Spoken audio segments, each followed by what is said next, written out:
el título de la charla que hoy tengo el honor de haber sido invitada para poder compartir con todos ustedes, tiene que ver con psicología del encierro y la cuarentena. ¿Qué es lo que nos pasa por nuestra mente y cómo podemos encontrar soluciones prácticas para poder manejar este, diríamos, elemento? Entonces, justamente por esa misma razón, aguárdenme un poquito, porque tengo un tema con el aquí. Por esa misma razón, me pareció sumamente interesante para compartir con todos ustedes estos datos y poderles ofrecer información.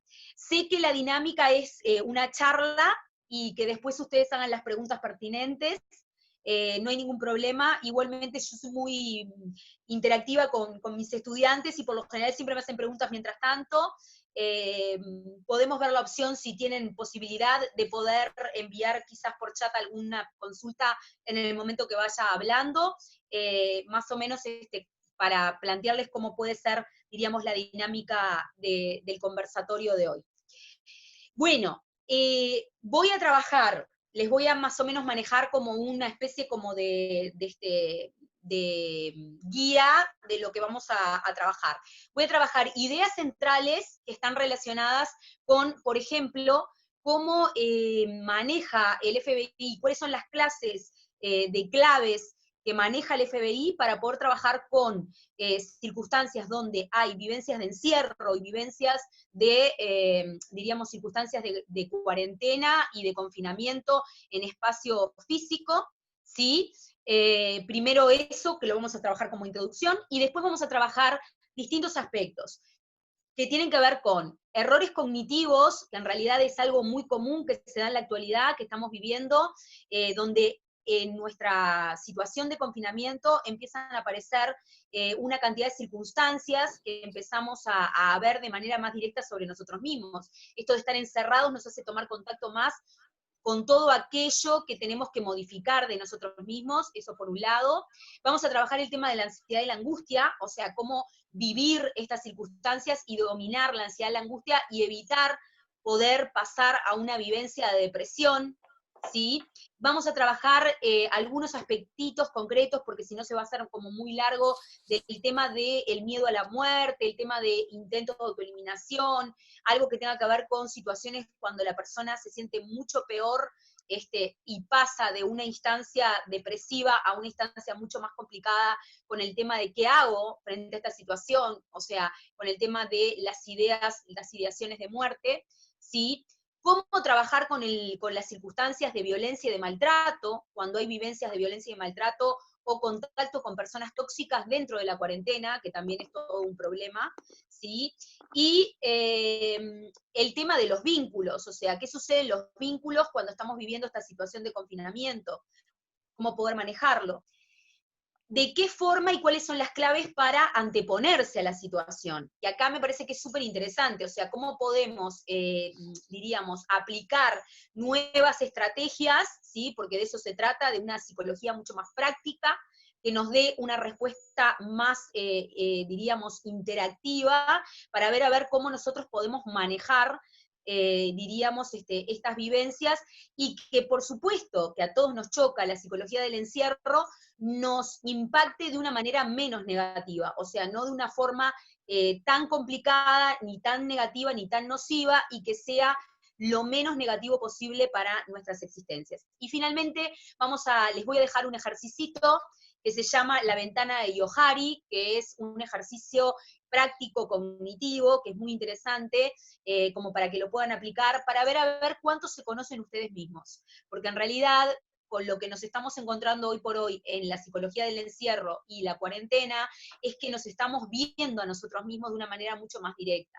Esto de que no haya, diríamos, contacto con el afuera, que no aparezca el tercero que nos está observando, que seamos nosotros mirándonos a nosotros mismos, en contacto con nuestros propios problemas y complicaciones psicológicas, hace que es como que nos hayan puesto una lupa, ¿ok? Una lupa encima nuestro, que nosotros mismos la vemos, entonces nos encontramos, diríamos, con las caras de nosotros mismos que más nos complica poder ver, y me parece que ya que aquí es, diríamos, como el núcleo sobre lo que tenemos que trabajar. Entonces vamos a empezar.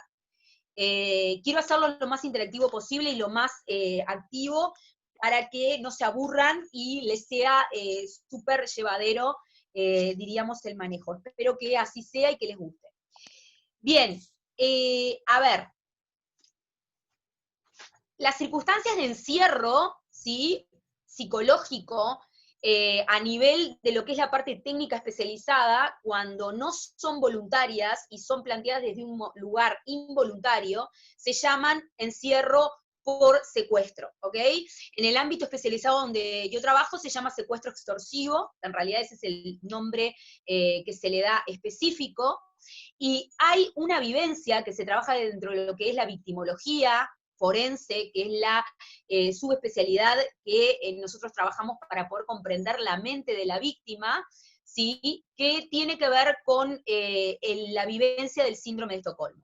El síndrome de Estocolmo es un síndrome que seguramente muchos de ustedes lo conocen, tiene que ver con lo que transita psicológicamente la víctima cuando se encuentra privada de su libertad. ¿Ok?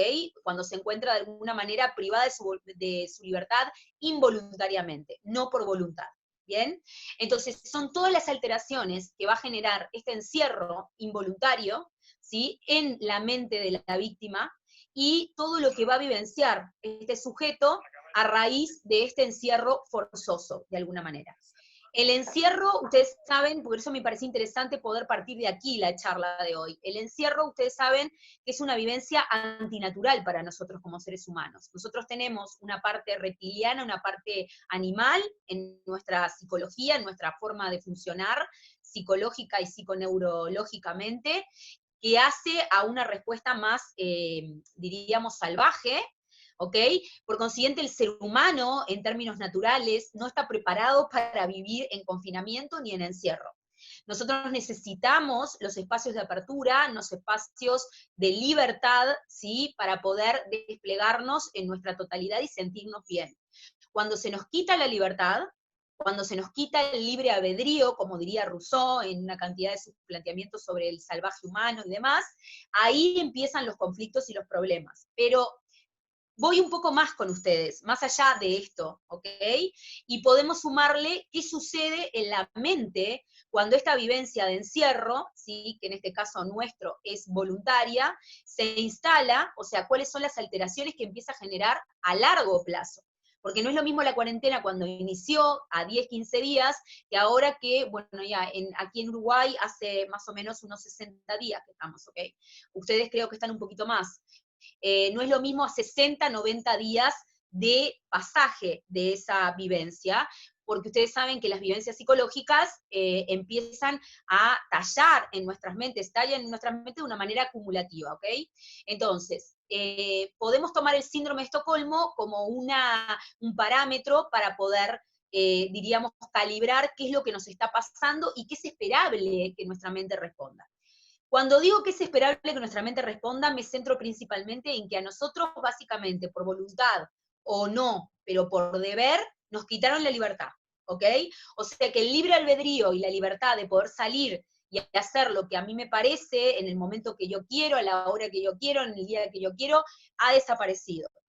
Por consiguiente, el aspecto que tiene que ver con este elemento natural en mí está bloqueado, y es una realidad que necesito porque hace a mi esencia humana y no la tengo. Pero no la tengo porque a su vez no es por cualquier razón, es porque realmente soy consciente que si salgo, corro riesgo de vida, ¿ok? Que no es un elemento menor, es un elemento que va a aparecer y que de alguna manera amenaza de una forma muy fuerte este impulso natural, instintivo que tenemos los seres humanos de salir de alguna manera a la realidad del mundo externa, ¿sí? Con el objetivo de poder desplegar este aspecto natural que todos necesitamos, que es el impulso de la libertad. Me ha pasado muchísimo en consultas clínicas, que ya yo estoy atendiendo vía online, que hay pacientes que me dicen que están desesperados por salir, y que realmente hay momentos que se dan cuenta que no pueden hacerlo porque necesitan preservar su salud, y sin embargo sienten como impulsos, porque así lo describen internamente, desesperados de salir hacia afuera y poder tener contacto con el afuera. Ustedes saben que el ser humano es un animal evolucionado, somos animales evolucionados, y el contacto social, así como el contacto con el afuera, lo necesitamos también constitutivamente. ¿Por qué? Porque nos empobrecemos si dejamos de tener contacto con el exterior o dejamos de tener contacto con pares, con otros seres humanos iguales a nosotros. Eso uno lo ve mucho en niños, cuando están criados de una manera muy precaria desde el punto de vista de los contactos, que no tienen mucho enlace con lo social, que se empobrecen. Por eso la necesidad de la socialización con el objetivo de mejorar nuestra calidad de vida. ¿Qué sucede en cuarentena frente a toda esta circunstancia? Primero y principal, tenemos que trabajar el tema de la voluntad. Aquí la voluntad es toda una cuestión, porque la sentimos como un orden. O sea, debo tener la voluntad de preservarme en mi casa. Sin embargo, siento el impulso de salir desesperadamente hacia afuera y hacer lo que deseo hacer y tomar contacto. No puedo hacer lo que es mi vida y tengo que saber mantenerme en mi equilibrio desde la adentro y así. Sienta muchísimos impulsos de hacer lo contrario. Sin embargo, tengo que saber preservar y promover algo que ahora les voy a agregar, que es un instinto que es el instinto de supervivencia. Hoy por hoy, frente a la psicología del encierro, podemos ver que lo que está sucediendo es que el instinto de supervivencia no promueve, diríamos, el salir, sino que está promoviendo el quedarse adentro.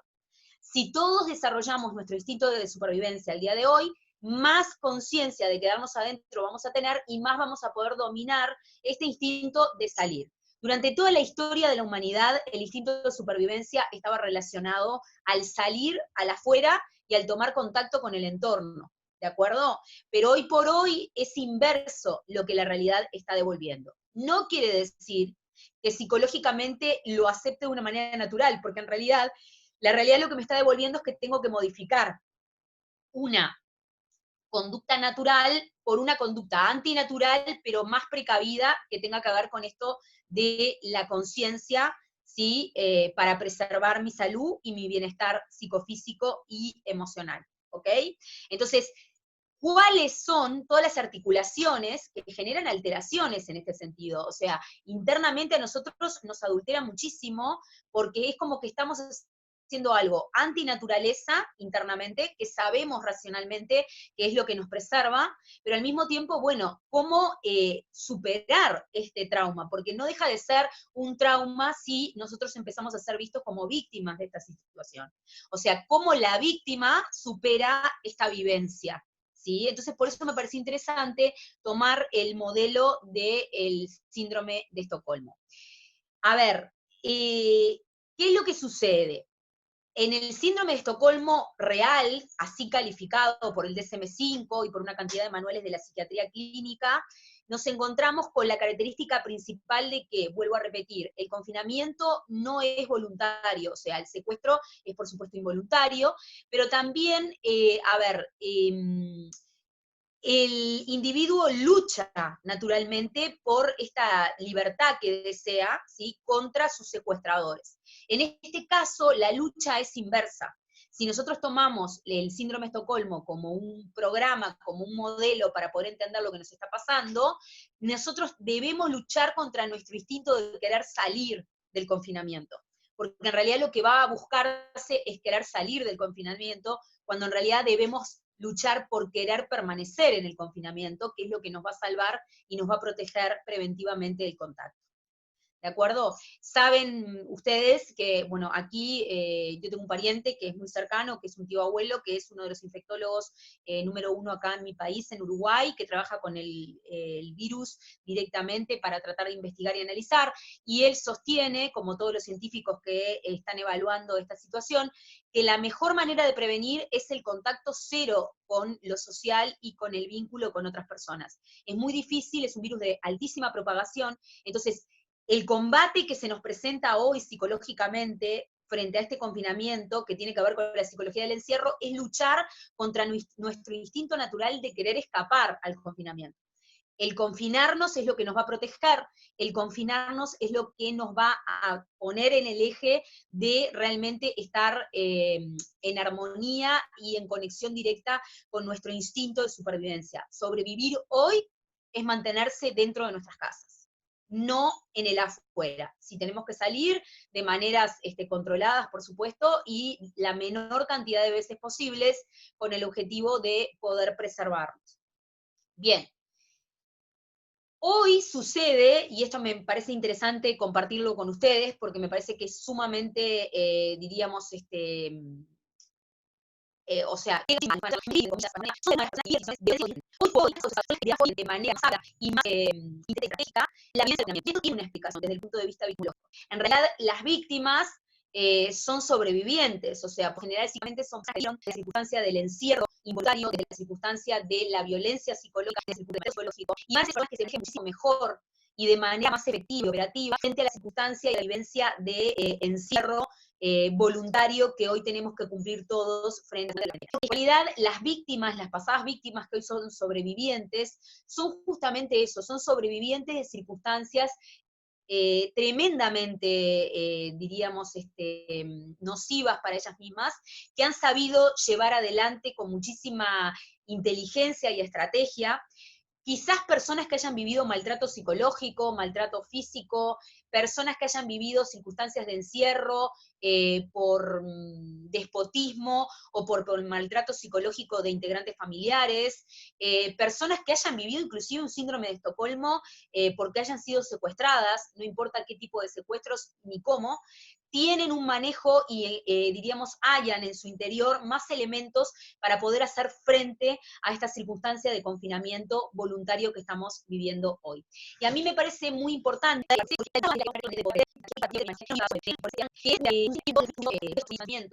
donde ponen en la posición de salvador o, diríamos, de ángel salvador de los problemas a quien los está perpetuando, o sea, al victimario. Con el objetivo, ¿cuál? Con el objetivo inconsciente, claramente, de poder hacer más llevadera la situación que están viviendo, ¿ok? Y que no les impacte de manera tan nociva para su aparato psíquico. Este comportamiento entonces,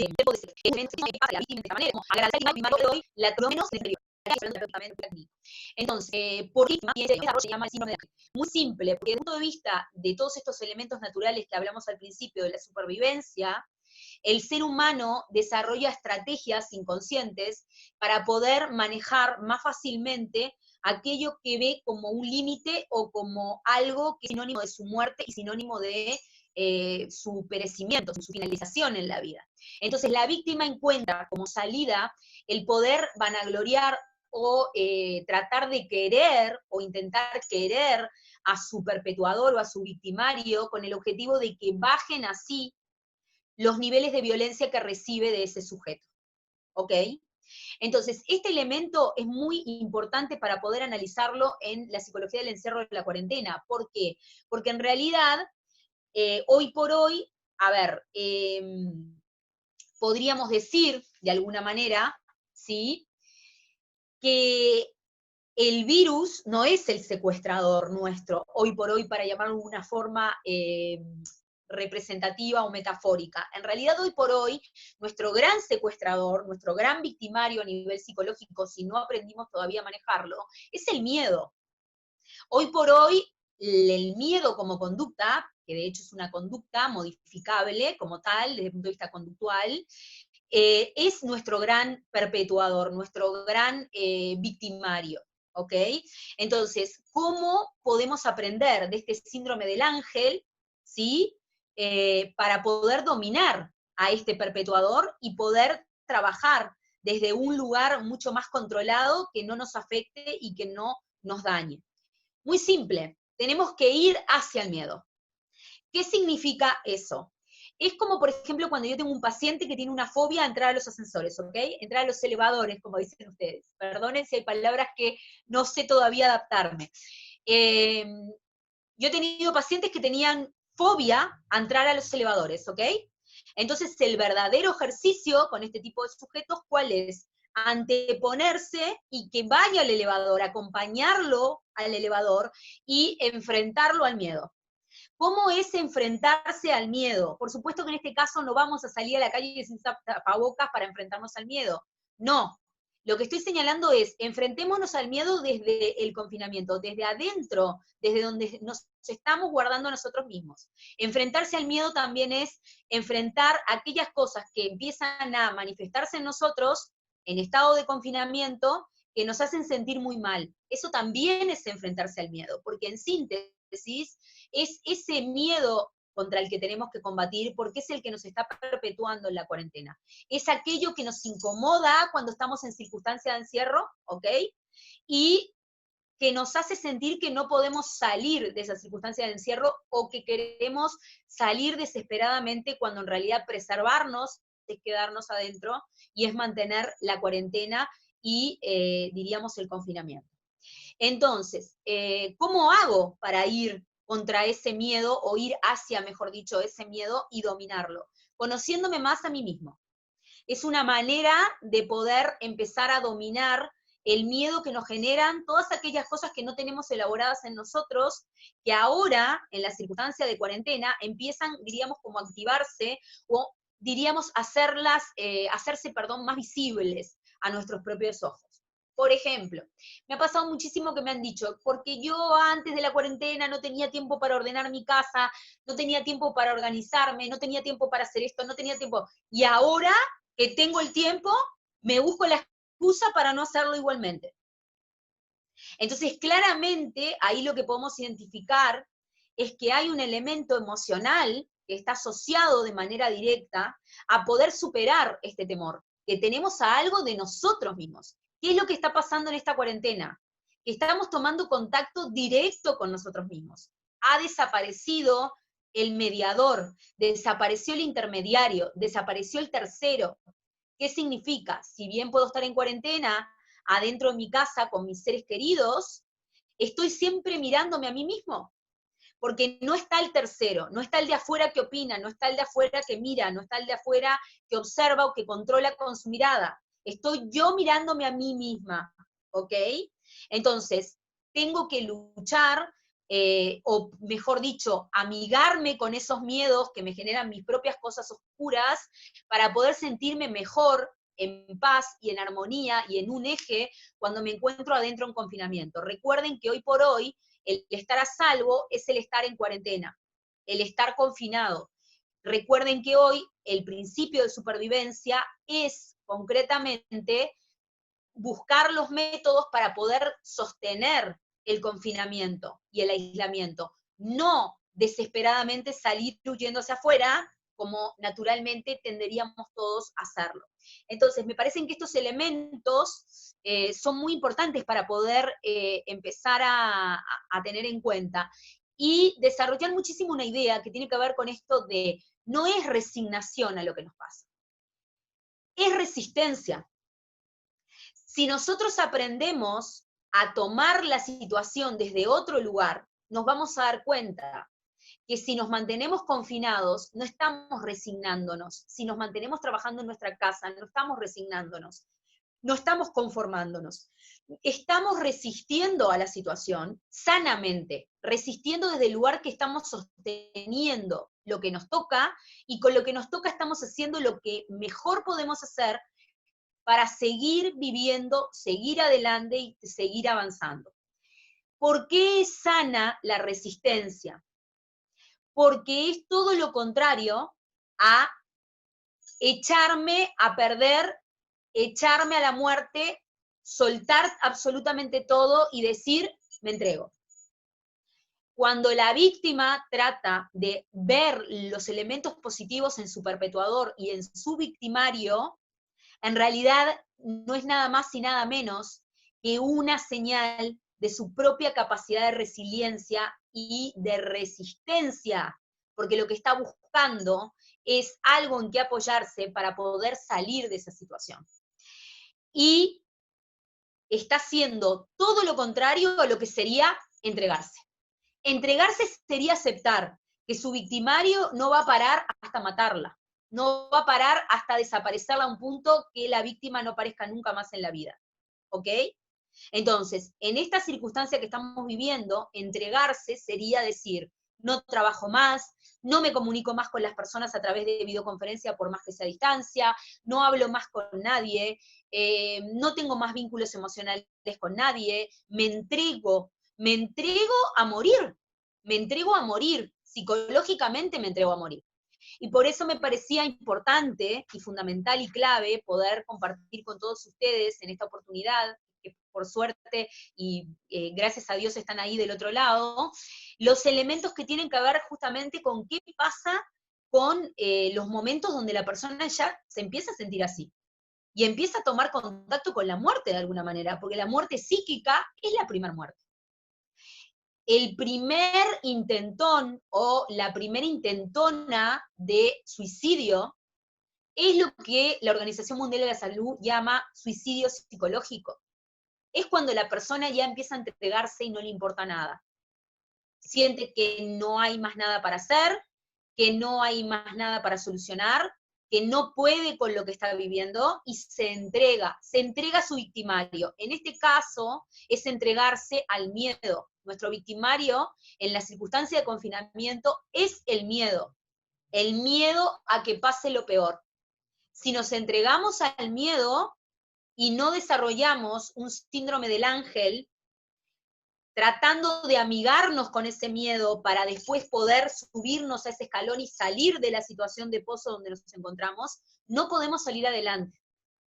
Entonces, en estos momentos, es lo que yo siempre les digo a mis alumnos y a mis pacientes también, hay que producir y generar 3 veces más de lo que nosotros generábamos en situaciones normales. Y me van a decir, qué difícil, no puedo hacerlo, no sé cómo hacerlo, no sé cómo conseguirlo. Sin embargo, sí pueden, porque los seres humanos estamos capacitados por naturaleza para poder atravesar este tipo de situaciones y peores también. Tenemos la capacidad de la supervivencia, que si es aprendida para ser enfocada correspondientemente, como estamos haciendo ahora en esta charla, darles herramientas a ustedes para que aprendan a enfocar su supervivencia correspondientemente, van a poder salir adelante rápidamente, porque estamos equipados humanamente para poder, diríamos, resiliar y salir mejor de lo que entramos a una circunstancia como esta. Por ejemplo, como las personas que han sido víctimas de guerras y que han salido más potenciadas y más fortalecidas de circunstancias de guerra que, diríamos, de otro tipo de circunstancias, ¿ok? Yo no sé, Eric o Miguel, perdón, que ya. Sí, sí, sí, Víctor. Sí. Víctor, perdón, Víctor. me voy como entreverando con los nombres. ¿Quieren hacer un corte o quieren hacer una tanda de preguntas y después yo ya entro con los otros temas? ¿O no? Tú me dices. Bien. O sea, si en este momento alguien tiene alguna pregunta, con mucho gusto podemos hacerla a través del chat, y si no, podemos continuar. Pero igual, Ok. digo, si en este momento, porque pues va a seguir manejando diferentes temas nuestra ponente, para que no se les olvide alguna pregunta que tengan respecto a lo que acaba de Y mencionar, para que... pues lo pueden Ahí hacer. está. Ok, porque ¿sabes qué? Para que también sea más interactivo para ellos, no quiero cansarlos ni que baje el ritmo de atención, que quizás sea más interactivo para ellos o que lo manejen de una manera más amena, no sé. Si no, continúo. Okay. No se pongan Y- tímidos. Perú les va ganando. Mis alumnos no es cierto. Mis alumnos de Perú son lo que pasa que Perú es impresionante. Mira, los uruguayos somos muy parecidos a México, ¿ok? Nos cuesta tomar confianza. Perú es impresionante, a mí me ha impresionado la manera que tienen de ser. Preguntan todo el tiempo, hablan todo, hay que pedirles que por favor no pregunten, porque Mi pregunta es, obviamente yo siento que el miedo hace A que uno ver, sienta lo que son los síntomas, ¿no? Puede ser. ¿Cómo, a ver, perdón? A ver, lo del podemos, miedo, sí. creo que es Rincón, Rincón Salomón o algo así quien acaba de hablar. ¿Podemos otra vez repetir la pregunta, por favor? Por favor. Que si el mismo miedo te lleva a desarrollar lo que son los síntomas. Claro, claro, perfecto. No sé quién fue quién fue la de la pregunta, pero bueno, muy bienvenida y gracias por la pregunta. Mira, el miedo es una conducta y como conducta que es modificable. Pero, a ver, es una conducta natural. En realidad nosotros tenemos miedo por naturaleza como primer respuesta a algo que desconocemos, y lo que hay detrás del miedo como conducta es la necesidad a sobrevivir. O sea, por ejemplo, tú lo ves mucho en casos de niños, ¿ok? Por ejemplo, cuando los niños se acercan a una caja de juguetes que está cerrada, hay como una distancia, una predisposición a tomar distancia por no saber qué puede haber adentro de esa caja que desconocen. Eso es una conducta de miedo preventiva. El miedo tiene como conducta que es una característica de prevención del sujeto, ¿de acuerdo? Entonces, lo que hoy nosotros estamos viviendo son conductas esperables, naturales, es esperable tener miedo a lo que está pasando, tener miedo a que a mis seres queridos le pueda pasar algo malo, tener miedo a que me pueda pasar algo malo a mí, y en un nivel, en un margen, es positivo, porque en realidad es un miedo sano en el aspecto de que te preserva, de que en realidad te hace más cauta, te hace más cuidada para no hacer cualquier cosa y exponerte, y en realidad está apelando a tu capacidad de supervivencia. Lo que no es bueno, ¿ok? Dime. ¿Cómo que no he escuchado?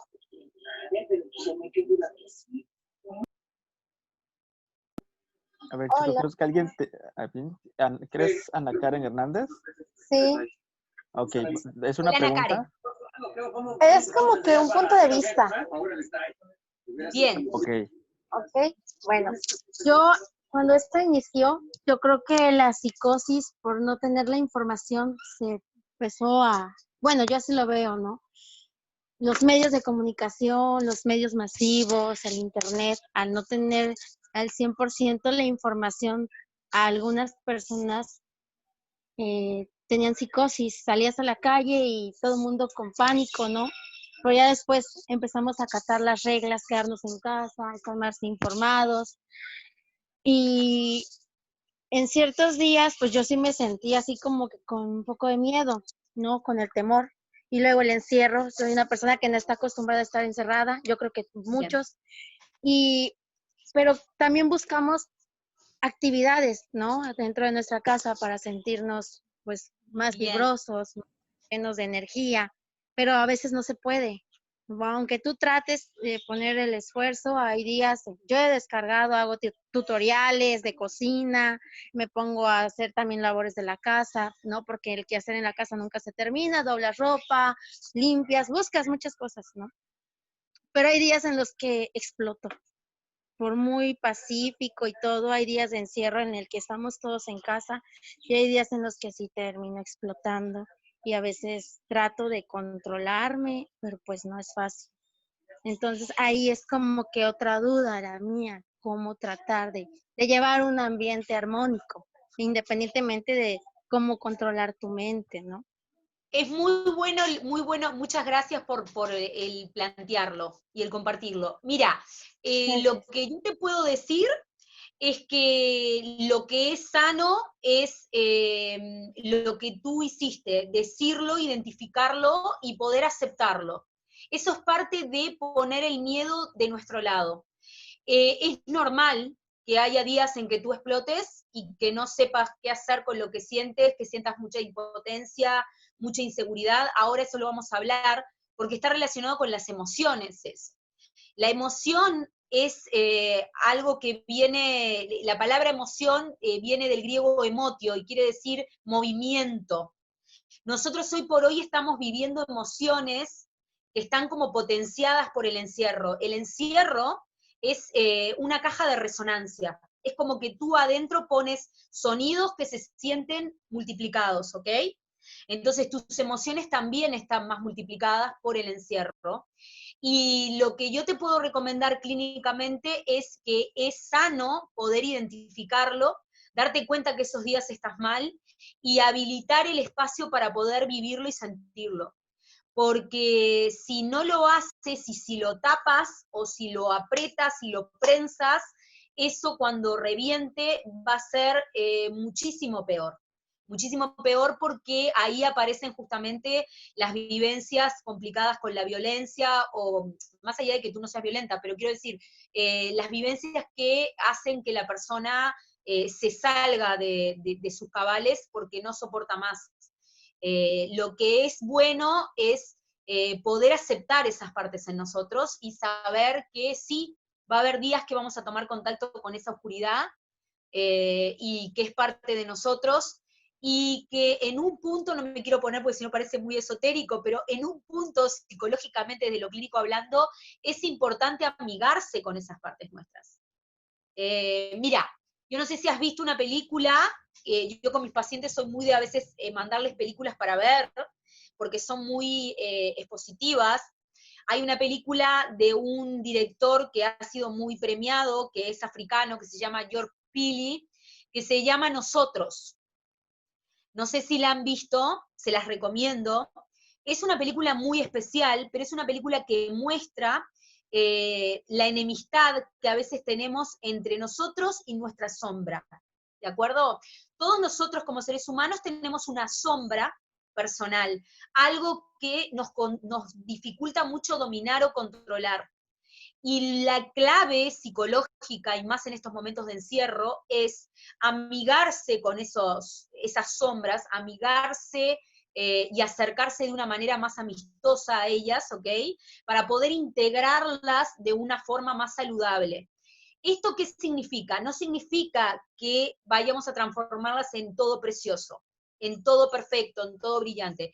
Significa que vamos a reconocerlas y al darles un lugar, nosotros vamos a poder, de alguna manera, encontrarnos más integrados con nosotros mismos, porque lo que le sucede al ser humano cuando se encuentra con cosas desagradables de sí mismo, que siente que va a reventar, o que va a explotar, o que no aguanta más, es que se escinde, se parte a la mitad, o sea, sentimos que nos separamos en dos, ¿ya? Que soy yo, por un lado, todo bonito, todo precioso, y por el otro lado parece una... ok, Dr. Jekyll, Mr. Hyde, ok, por un lado parece un Mr. Hyde, y nos tenemos que dar cuenta que quizás Dr. Jekyll y Mr. Hyde siempre han sido el mismo. Entonces hay que ver cómo poder enlazar esas dos partes, ¿sí? Y amigarlas entre sí. ¿Qué va a suceder? Tú vas a sentir ganas de explotar de momentos y de no saber qué más hacer, de sufrir por eso, y ese señor oculto va a salir, pero al darle el espacio va a salir de una manera más armónica, más estable. No pretendan en este momento ser perfectos emocionalmente. La víctima, cuando sufre, por ejemplo, un secuestro, no puede pretender desplegar excelencias en su comportamiento cuando está siendo secuestrada. Tiene que desplegar funciones y conductas psicológicas de supervivencia, no de excelencia. ¿Ok? Entonces, es muy importante, sí, sostener actividades, hacer cosas, como tú has dicho, haces tutoriales, haces esto, eso es sumamente sano, pero no sobreexigirte al punto de querer ser excelentísima en el hecho de que nunca pueda explotar, nunca pueda sentirme mal, porque eso también te pertenece, eso también es parte tuya como es parte de todos, ¿ok? Entonces, en realidad aquí quizás la grandeza pueda empezar a ser aceptar eso, ¿sí?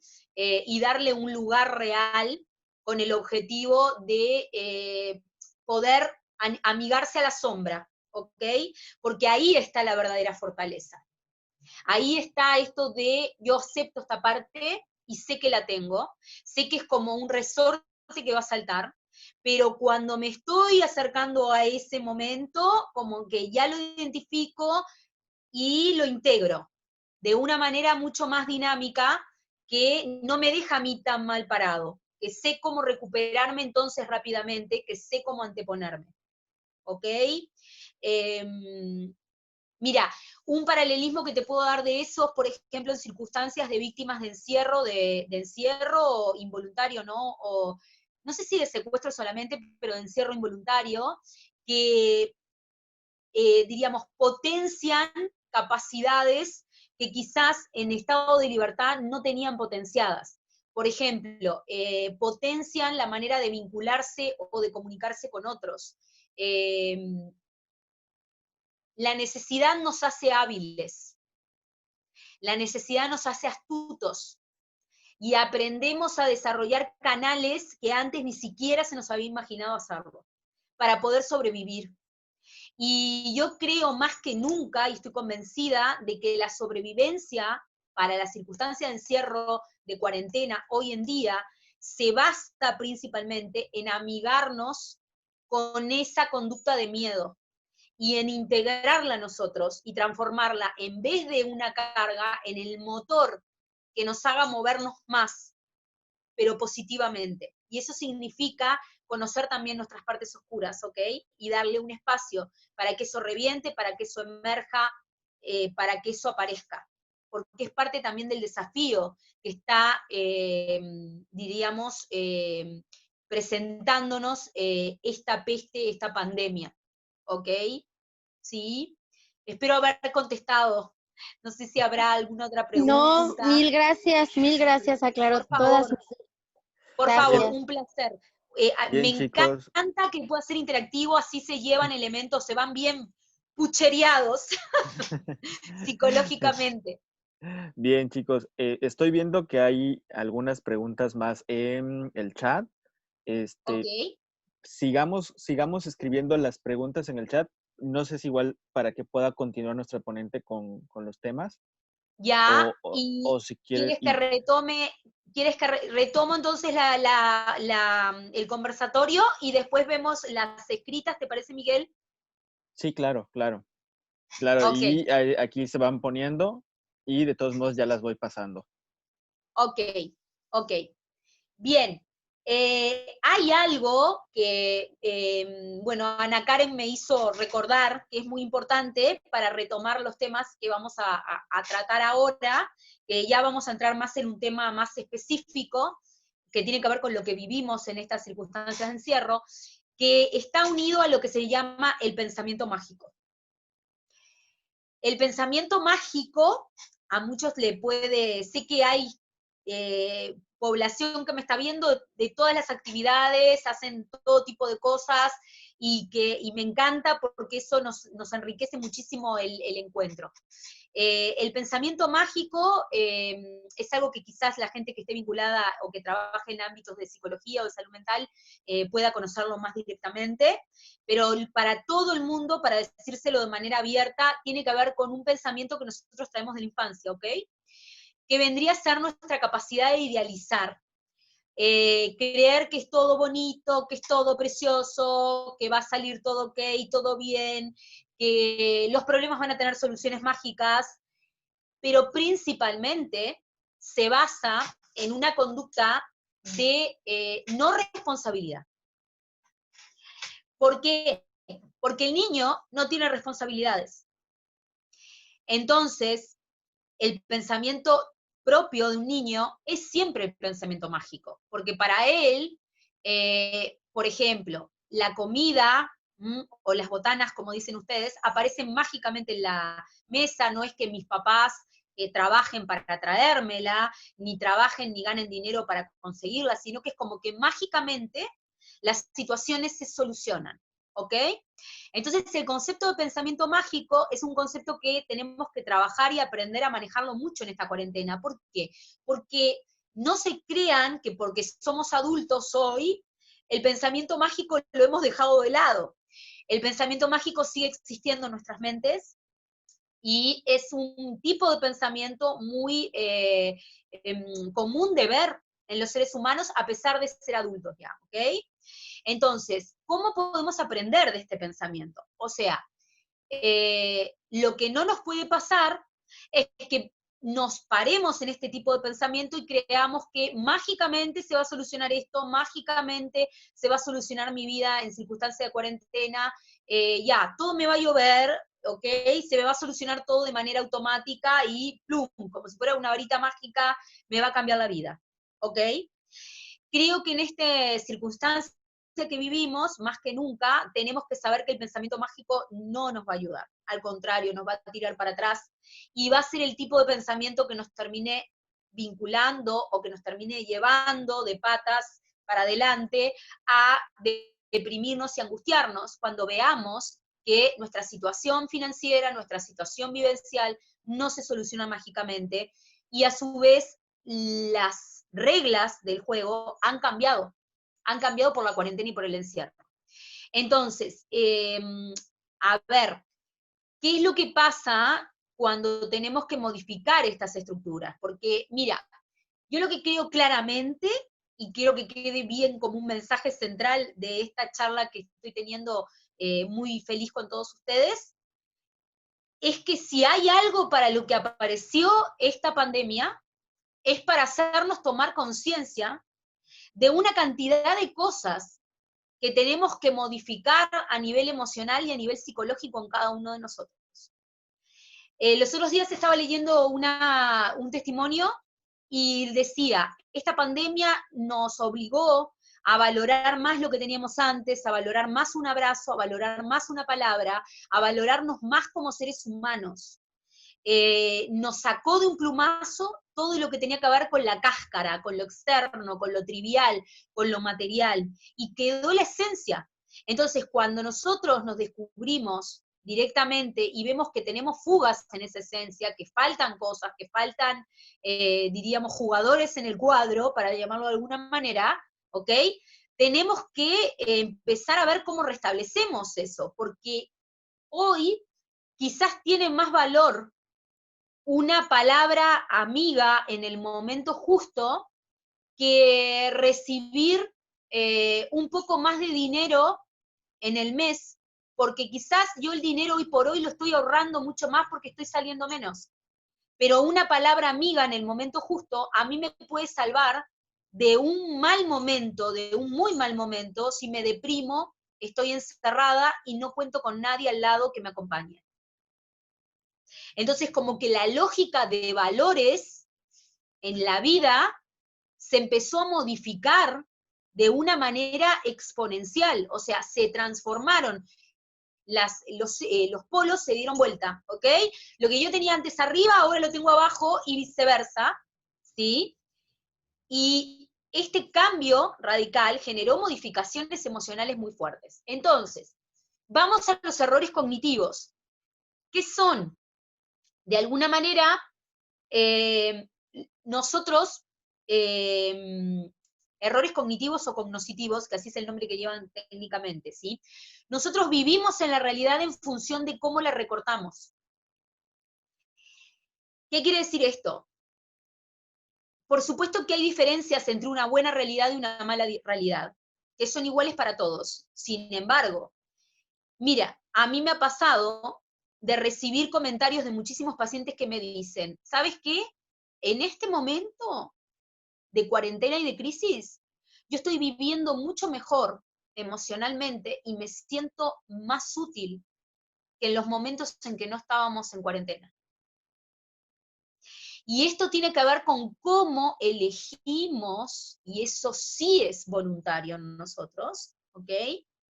Vivir y recortar la realidad que nos está tocando. Es verdad que a todos nos pega de la misma manera porque es la misma realidad para todos. Sin embargo, ustedes pueden transformarla en una realidad mejor voluntariamente si aprenden, por más que cueste, a ver la parte positiva de lo que nos puede estar dejando. Quizás sea muy mínima, pero sí hay algo, ¿sí?, que nos está enseñando. Y yo creo que nos tenemos que quedar con, diríamos, el aprendizaje. Y deben estar cansados de escucharlo, y deben decir, sí, qué fácil es decirlo, es muy simple. No, no es simple. Nos cuesta, el ser humano por naturaleza no quiere aprender. Nosotros por naturaleza no somos disciplinados. Mira, El cerebro humano, por naturaleza, lo único que quiere es comer, ¿sí? Y dormir. Y dormir para reservar energía para poder reproducirse. Son los 3 elementos que por naturaleza, ¿sí?, reptiliana, el cerebro humano busca. ¿Qué significa esto? Que en realidad, no les voy a decir somos vagos por naturaleza, pero en realidad nos cuesta muchísimo disciplinarnos y aprender de lo que nos duele y de lo que nos cuesta llevar adelante, ¿ok? Entonces, lo que les estoy pidiendo yo en este momento es complejo. No va a ser fácil. Sin embargo, cuando obtengan los resultados, van a sentirse mucho mejor. Y lo que es más importante, van a atravesar el proceso de confinamiento y de encierro de una manera más positiva, menos traumática psicológicamente para ustedes, más llevadera, ¿ok? Todos estamos viviendo el encierro, sin embargo hay personas que se lo toman de una forma que les repercute negativamente menos. Están más protegidos psicológicamente, porque lo viven y recortan esa realidad de una manera más sana. Entonces, los errores cognitivos tienen que ver con los modelos a través de los cuales nosotros elegimos ver la realidad. Imagínense que tenemos determinada cantidad de modelos en nuestra cabeza que son como lentes a través de los cuales vemos la realidad. Si yo tengo un modelo negro, voy a ver la realidad con ese par de lentes siempre negra. Los colores van a ser más oscuros, las vivencias van a ser más oscuras, todo va a ser más negro. Si logro modificar esos modelos, cambia el tono o el color de las lentes, de los lentes con los que miro la realidad y la recorto. Y quizás es la misma realidad, pero a pesar de eso, me va a repercutir, me va a, diríamos, tocar internamente de una forma mucho más positiva y menos nociva para mi salud, para mi estado de ánimo. No se olviden que después aparecen las psicosomatizaciones, los problemas emocionales relacionados con la vivencia física, que tiene repercusión, etc. Bien, ¿cuáles son los errores cognitivos? ¿Sí? Uno de los primeros errores cognitivos que todos manejamos, uno de los primeros modelos que todos tenemos integrados en nuestra mente, que nos complica mucho en la manera de recortar la realidad, es el error del adivino, que está vinculado, adivinen qué, al pensamiento mágico. Es el primer error cognitivo, ¿sí? Mi mente interpreta que si conozco determinadas circunstancias del presente, yo puedo asegurar el futuro. Y sé que va a suceder eso. Estoy convencido de que A más B va a dar C siempre. Y no importa qué es lo que haya variado. Este es el primer error cognitivo que todos los seres humanos tenemos, ¿sí? Y los que hoy les informo en este video es que nadie, absolutamente nadie, puede pronosticar su vivencia futuro. Y es un error muy complicado el pensamiento mágico. Y diríamos el error del adivino. ¿Saben por qué? Porque en realidad quedo como condenado a interpretar que voy a vivir siempre el mismo fracaso. Si siempre yo viví por A más B y siempre me dio C, la próxima vez que a mí me toque A más B, yo voy a sostener que me va a dar C. Y si C fue un fracaso, voy a vivir siendo un fracasado toda mi vida, porque voy a creer que siempre A más B me va a dar C. Entonces hay que modificar, porque nuestra mente tiene que entender que hay variaciones en las circunstancias. Es verdad, todos vivimos una situación de cuarentena, pero quizás todos la viven de manera distinta. Y quizás haya mucha gente, como pasó por ejemplo con Shakespeare, que escribieron o que produjeron cosas increíbles gracias a una cuarentena por una peste, y transformen esa cuarentena en algo maravilloso para sus vidas. Y no quiere decir entonces que siempre A más B de C, mágicamente, que yo pueda pronosticar mi futuro, lo puedo cambiar. Y de hecho las circunstancias que estoy viviendo pueden transformarse también. El segundo error cognitivo es la polarización, ¿ya? Yo creo que es o blanco o negro, y si no es blanco o si no es negro, no existe. Este es un error cognitivo muy común, ¿sí? Que es también muy complejo psicológicamente. ¿Saben por qué? Porque el mundo se transforma en un planeta donde hay solamente buenos o malos, ¿ya? Entonces también estoy idealizando, o están conmigo o están contra mí. por supuesto que hay variaciones frente a este planteamiento, ¿no? ¿Verdad? De circunstancia, depende de cada circunstancia. Pero cuidado con las polarizaciones, porque en estos momentos, es como hablábamos con Ana Karen recién, que ella muy bien me lo planteaba, hay momentos que no soporto más. Y sí, porque en realidad nosotros no somos o blanco o negro totalmente. Nosotros tenemos cosas que todavía no hemos aprendido a manejar. Y está bien que pase. Los grises también existen, y este momento que estamos pasando de sobreexigencia humana de supervivencia, no es momento para sobreexigirnos excelencias y perfecciones. Es momento para aceptar las partes no muy enteras que podemos tener todos adentro y tratar de reconstruir, pero no de ponernos en una posición autoritaria de sobreexigencia personal. Mira, les voy a contar un caso clínico, otro caso clínico más, que anteayer estaba consultando con esta persona. Esta persona es una persona que toda su vida se dedicó a el dictado de clases de artes marciales, ¿ok? Y destinó 30 años de vida a la práctica de estas artes. Bien, da clase, es una persona que está muy avanzada en el tema, muy avanzada, etc. Ahora, actualmente, por la circunstancia que se está viviendo de cuarentena, estos lugares han tenido que cerrar.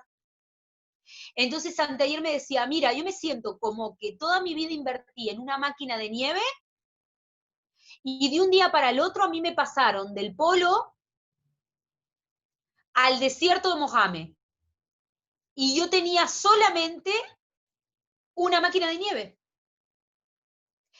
que en realidad el objetivo lo cumplía en el polo, no en el desierto.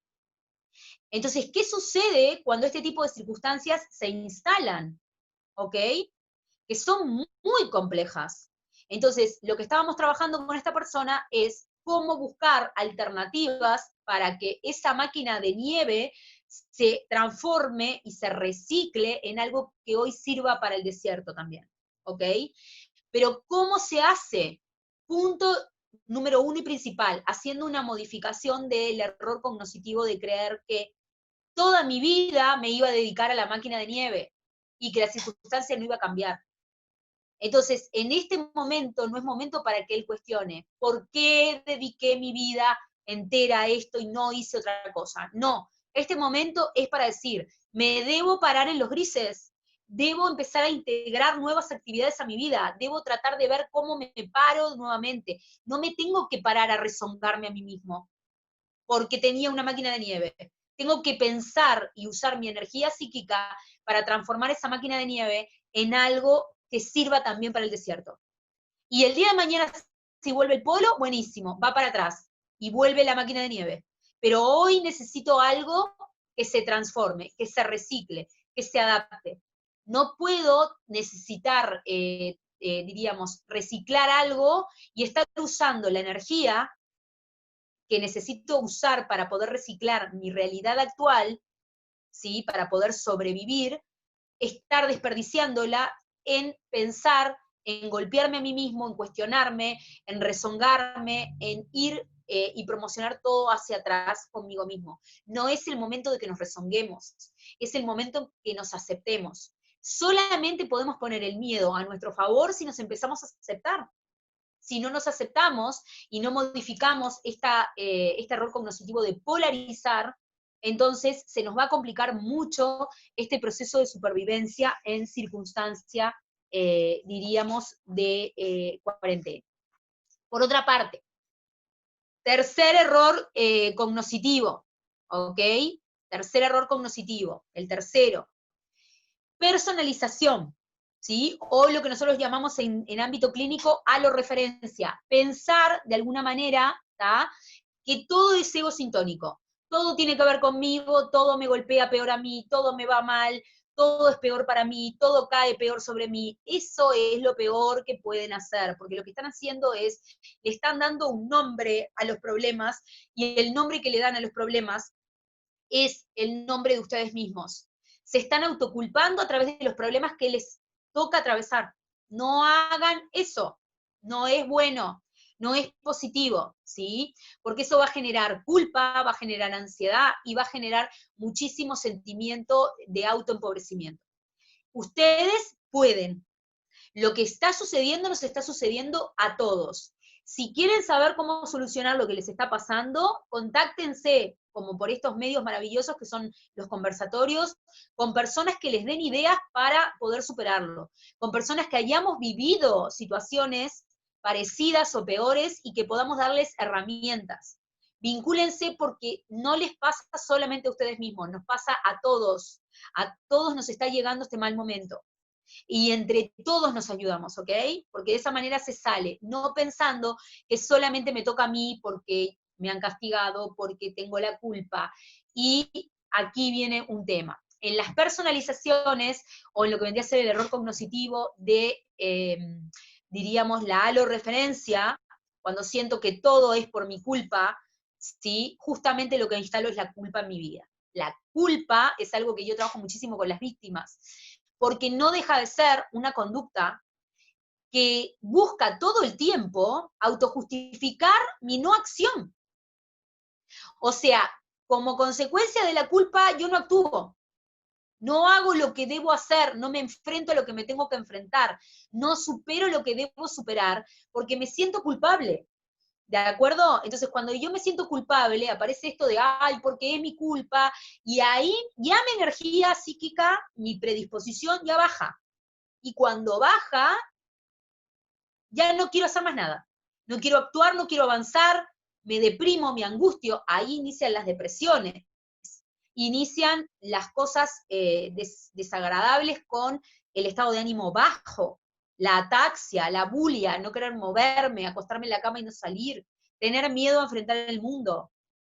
Y posteriormente, por acumulación, seguramente intento de autoeliminación, o pensamientos de que la única salida es la muerte, o el suicidio, en los casos más comprometidos. El cuarto error cognoscitivo es el error de catastrofizar o hacer más terrible todo de lo que ya es. Las realidades son como nosotros las tomemos. Es cierto, hay realidades buenas y hay realidades malas. Pero dentro de las malas, no transformen las realidades malas en muy malas o peores, porque ya son malas, ¿ok? Entonces, hay que controlar el instinto de hacer catastrófico lo que nos está sucediendo. ¿Vieron esas personas que están todo el tiempo diciendo, esto es terrible, es horrible, es espantoso? Bueno, es estar todo el tiempo dándole al cerebro la información de que la realidad es peor de lo que ya realmente la es. Es preferible que ustedes digan, voy a poder, voy a tratar de salir adelante, tengo un poco de desconfianza en mi capacidad, pero sé que puedo si me pongo.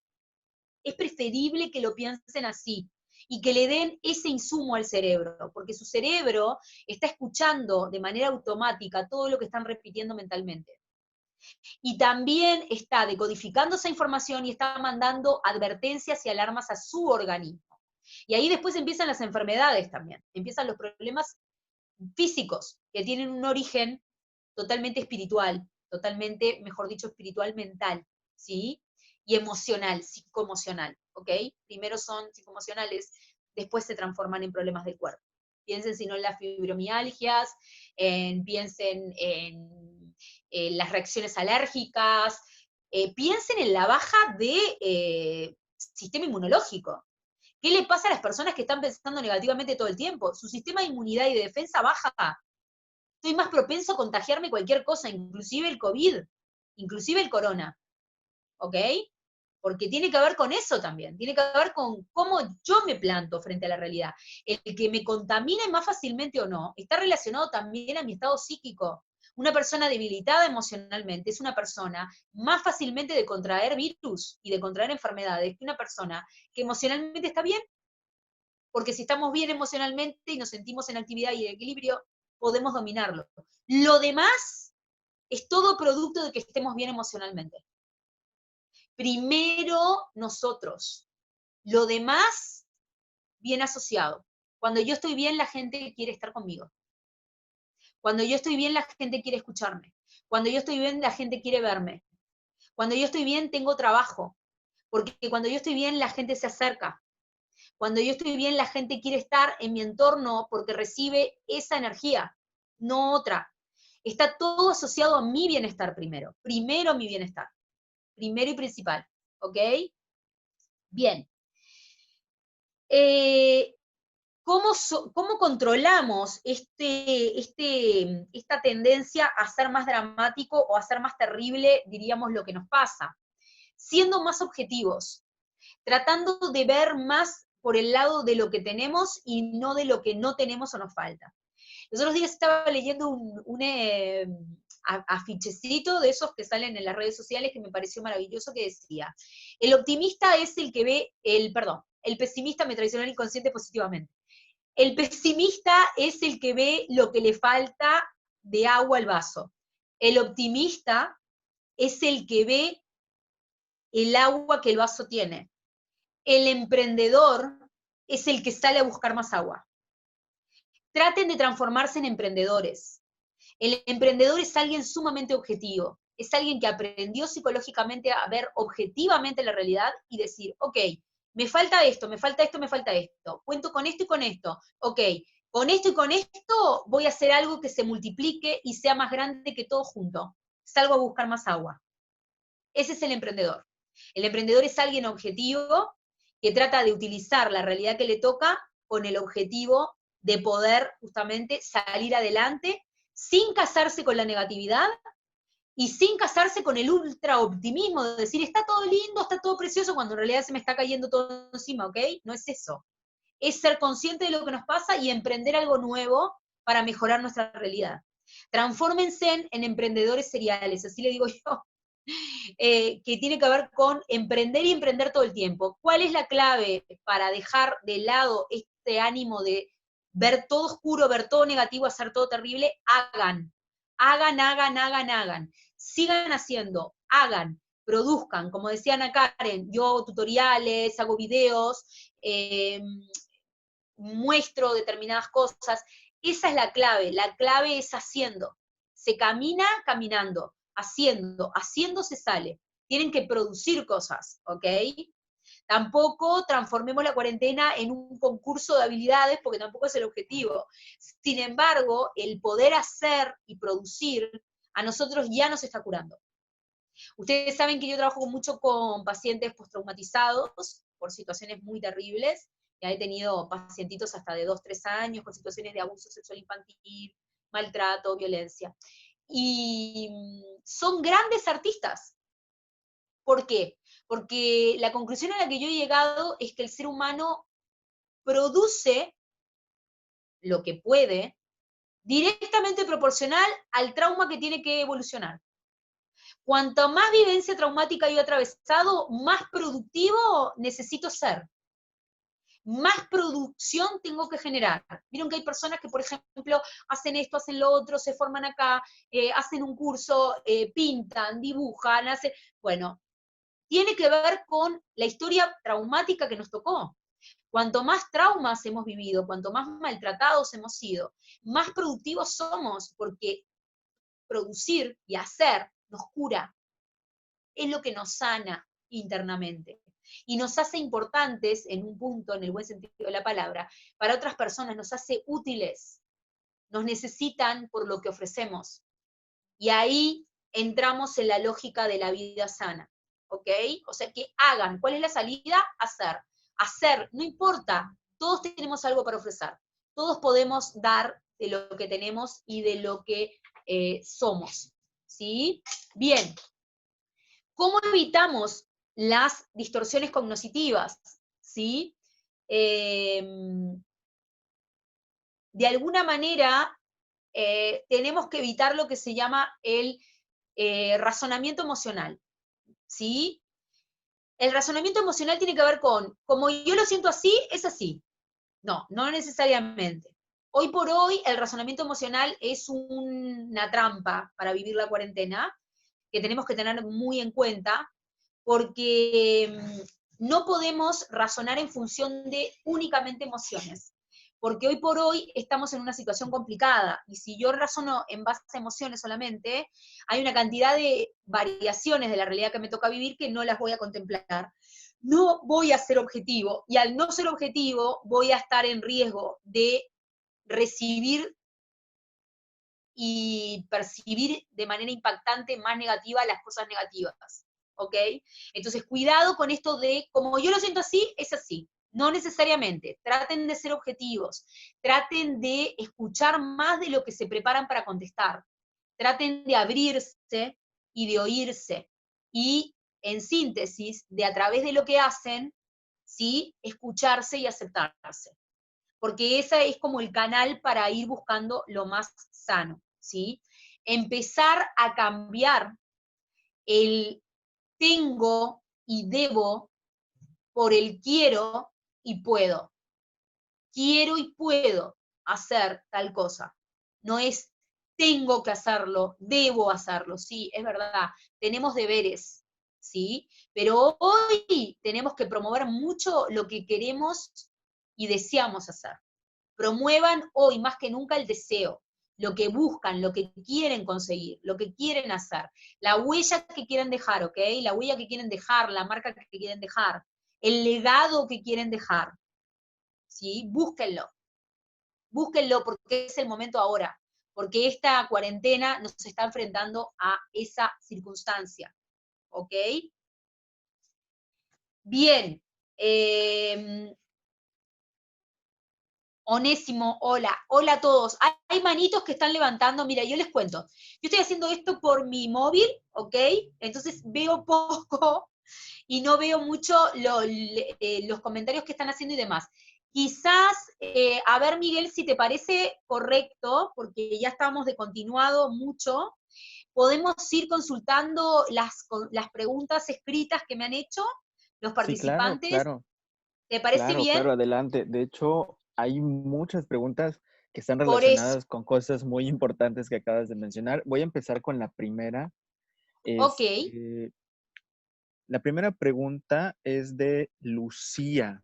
Lucía bien. escribe desde uno de los estados de nuestro país que se llama Baja California Sur.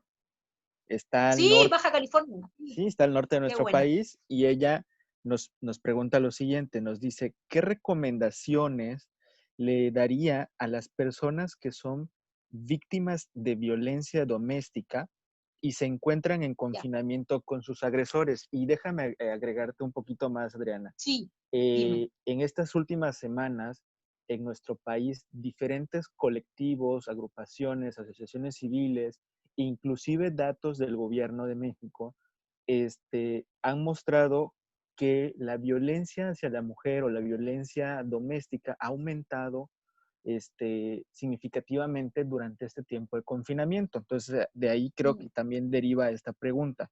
La repito, ¿qué bien, recomendaciones daría a las personas que son víctimas de violencia doméstica y se encuentran en confinamiento con sus agresores? bien. Es una pregunta, bueno, a ver, primero voy a iniciar, bueno, primero muchas gracias por la pregunta. Un abrazo enorme a toda esa zona de Baja California. Mira, voy a aprovechar e invitarlos a todos a que puedan unirse a mis redes sociales, tanto Facebook como Instagram, y mi canal de YouTube, donde yo subo todos mis videos motivacionales diarios y tengo entre 2 y 3 que han sido realizados especialmente para hablar el tema de violencia y maltrato de mujeres y niños y violencia y maltrato en general dentro de los núcleos familiares en situación de confinamiento. Así que ya la invito a que se una, que se suscriba y que pueda estar en comunicación. Es un tema que acá en mi país también ha sucedido, que ha aumentado, y está relacionado directamente a los sentimientos de impotencia.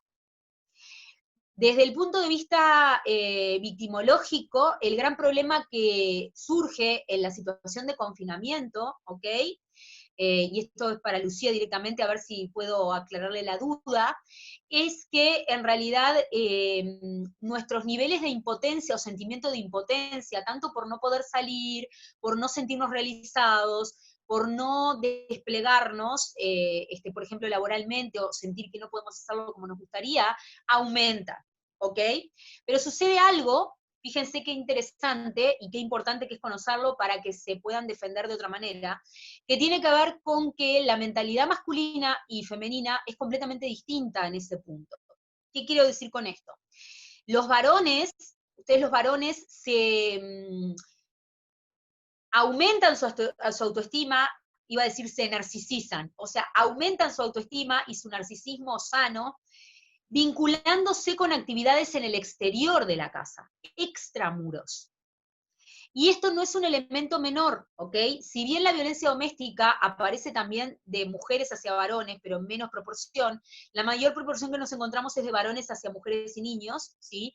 Y esto en cuarentena se complica, ¿por qué? Justamente por esta razón, porque los varones, de alguna manera, se sienten muy no igualmente impotentes, sino más que impotentes por la situación de la cuarentena y del encierro. Genera mucha más impotencia en el aparato psíquico masculino que en el femenino. ¿Por qué? Porque el varón, la mayoría de las veces, y no es necesariamente por machismo, es el que sale de la casa, el que trabaja en el exterior, el que tiende a tener trabajos socializantes y externos mucho más que la mujer. La mujer está más acostumbrada, por una cuestión inclusive fisiológica, a quedarse más en el adentro de la casa, a tener otro tipo de labores que no tienen que ver tanto con esto del contacto directo social con el afuera. Por supuesto que hoy por hoy estamos actualizadas, digo, a mí me pasa que yo trabajo muchísimo afuera, y de hecho ahora con el tema de los juzgados, estamos con el tema del confinamiento, pero de todas maneras yo paso muchísimas horas en el exterior de mi casa. Sin embargo, lo que marco con esto es que en el varón, el no hacerlo, impacta mucho más negativamente que en la mujer, que nos podemos manejar de otra manera por una cuestión psicológica. Entonces, esto tiene una respuesta directa con la violencia, porque cuando el varón se siente sumamente impotente, no estoy justificando las conductas de violencia que no se justifican bajo ningún concepto, pero sí hay, diríamos, circunstancias más riesgosas que promueven que aumenten las conductas de violencia que ya existían antes de la cuarentena. Una de ellas es el sentimiento de impotencia o el sentimiento de intolerancia a no estar en un espacio que desea, y a sentir mucho más esto de la carencia de la libertad. Entonces, esto aumenta psicológicamente de manera radical las conductas violentas que ya existen previamente, la mayoría de las veces, ¿ok? A la situación de confinamiento. ¿Qué hacer? Y acá viene el tema, ¿no? ¿Qué hacer en este tipo de casos? Lo que yo recomiendo en este tipo de casos, que les vuelvo a invitar, que está el video también sobre el tema, que es un tutorial sobre el tema, es, punto número 1, si están viviendo con un maltratador o con un agresor, eviten bajo cualquier concepto cruzarse de manera directa, desde lo psicológico, desde lo físico con la persona, porque no se olviden que la situación de confinamiento genera esto de, diríamos, la caja de resonancia. Por consiguiente, la persona que violenta va a ser más violenta en situaciones de confinamiento, porque aumentan sus niveles de intolerancia, aumentan sus niveles, diríamos, de falta de empatía, y empeora la situación. Eviten tener contactos directos o muy frecuentes desde lo psicológico con estas personas, si están viviendo con ellas. Eviten cruzarse físicamente dentro de la casa. Traten de hacer actividades invertidas. Yo tengo 3 casos que estoy monitoreando, tengo 2 a distancia y uno presencial, diríamos, directo de mi país, que sufre situación de violencia doméstica en la actualidad con confinamiento, e inclusive yo he llegado a recomendar que tengan horarios de vida opuestos, que la víctima se levante en un horario invertido al horario en el que se levanta o se despierta el victimario o el agresor, porque es la manera de evitar y de enfriar a cero lo máximo que se puede el contacto ríspido o el choque entre las partes. Eso me parece que es un elemento clave. El otro elemento clave que les comparto: traten de mantener comunicación con el entorno y no se aíslen, porque por lo general son personas que lamentablemente, a razón de la violencia que ya sufrían antes de la cuarentena, viven aislados, porque el mismo perpetuador los aísla. Entonces, traten de mantener la comunicación y aumentar algún contacto con algún vecino, con alguien que esté viviendo enfrente o que esté viviendo al lado. Traten de tener esa vinculación, ¿sí? Y teléfonos a disposición de manera directa, de emergencia, inmediata, para poder llamar a sus lugares, ¿ok? No se queden nunca sin carga en el teléfono, ni sin carga de cómputos, ¿ok? Para poder comunicarse por cualquier situación de emergencia, ¿sí? Y por supuesto tengan en cuenta si pueden algún lugar físico donde puedan ir, porque hay un momento que con el victimario a veces en circunstancias muy extremas no se puede vivir más, no se puede convivir más. Y en situación de cuarentena es mucho más terrible, porque esto como que aumenta. Traten de tener en cuenta alguna posibilidad de poder irse a otro espacio físico, a vivir a otro lugar, de alejarse, de mudarse momentáneamente por esto de la cuarentena. Y recuerden que lo único, principal y fundamental que con el que todos contamos como notorio es nuestra vida, y para salvar nuestra vida esto es como quien se tira del barco. Si se tienen que tirar del barco con los elementos que tengan, háganlo, porque nadie les va a devolver su vida. O sea, la vida es el bien preciado más valioso con el que todos contamos y con el que tenemos que, diríamos, luchar contra viento y marea para preservarlo y para no permitir que nadie nos lo quite, ni nos damnifique, ni nos haga sentir mal. O sea, busquen estrategias de liberación dentro del confinamiento, y cuando llegue un momento en que no puedan liberarse más, traten de buscar la liberación física yéndose para otro lugar, ¿ok? Sé que es complicado, es muy difícil. En España y en determinadas partes, mira, en Colombia, que tengo colegas, me han comunicado, en España también se hace. En España se hace con los tapabocas, se ponen identificaciones en los tapabocas de color violeta, que es el color del sufrimiento de la violencia doméstica contra mujeres y niñas y niños, como un distintivo que llevan, ¿sí? Que es una manera, diríamos, muy positiva de poder mostrar que están sufriendo esa situación y que la gente pueda estar en alarma si tienen alguna necesidad. Lo otro que también se hace, que se hace en España, es, porque me lo han comentado colegas, es ir a las farmacias o llamar a las farmacias y pedir, ¿sí? Un tapaboca de COVID-19, ¿sí? Específico, que con mucho gusto, si quieren, yo les paso el dato, y se comunica como una clave, y la persona de la farmacia ya sabe que es un pedido de ayuda, de alarma inmediata, para que vayan a ayudar, o llamen por teléfono a la policía, ¿ok? En casos de extrema violencia o peligro de vida en las casas en confinamiento. Y en Colombia, mis colegas de allá me han comunicado que por Facebook y las redes sociales se está mostrando una campaña que es algo relacionado con mostrar el delineador en los ojos de las mujeres, o mostrarse con una foto delineándose los ojos, que significa una señal de alarma que dan, como la alarma ámbar, que así se llama en el ámbito criminológico, una señal de alarma que dan en las redes sociales las mujeres para mostrarle a otros que tengan en las redes sociales que están sufriendo violencia doméstica y que necesitan ayuda, y bueno, alguien que se les acerque para poder auxiliarlas y demás. Estos elementos son muy importantes para tener en cuenta y que puedan practicarse. De hecho, no me asusta decirlo, y lo digo porque a veces me dicen, ay, pero puede ser que el victimario escuche. No, digo, por lo general, las personas que tienen este tipo de comportamientos hacia mujeres y niños son personas, lamentablemente, que no están en contacto con esta información, o sea que se puede circular.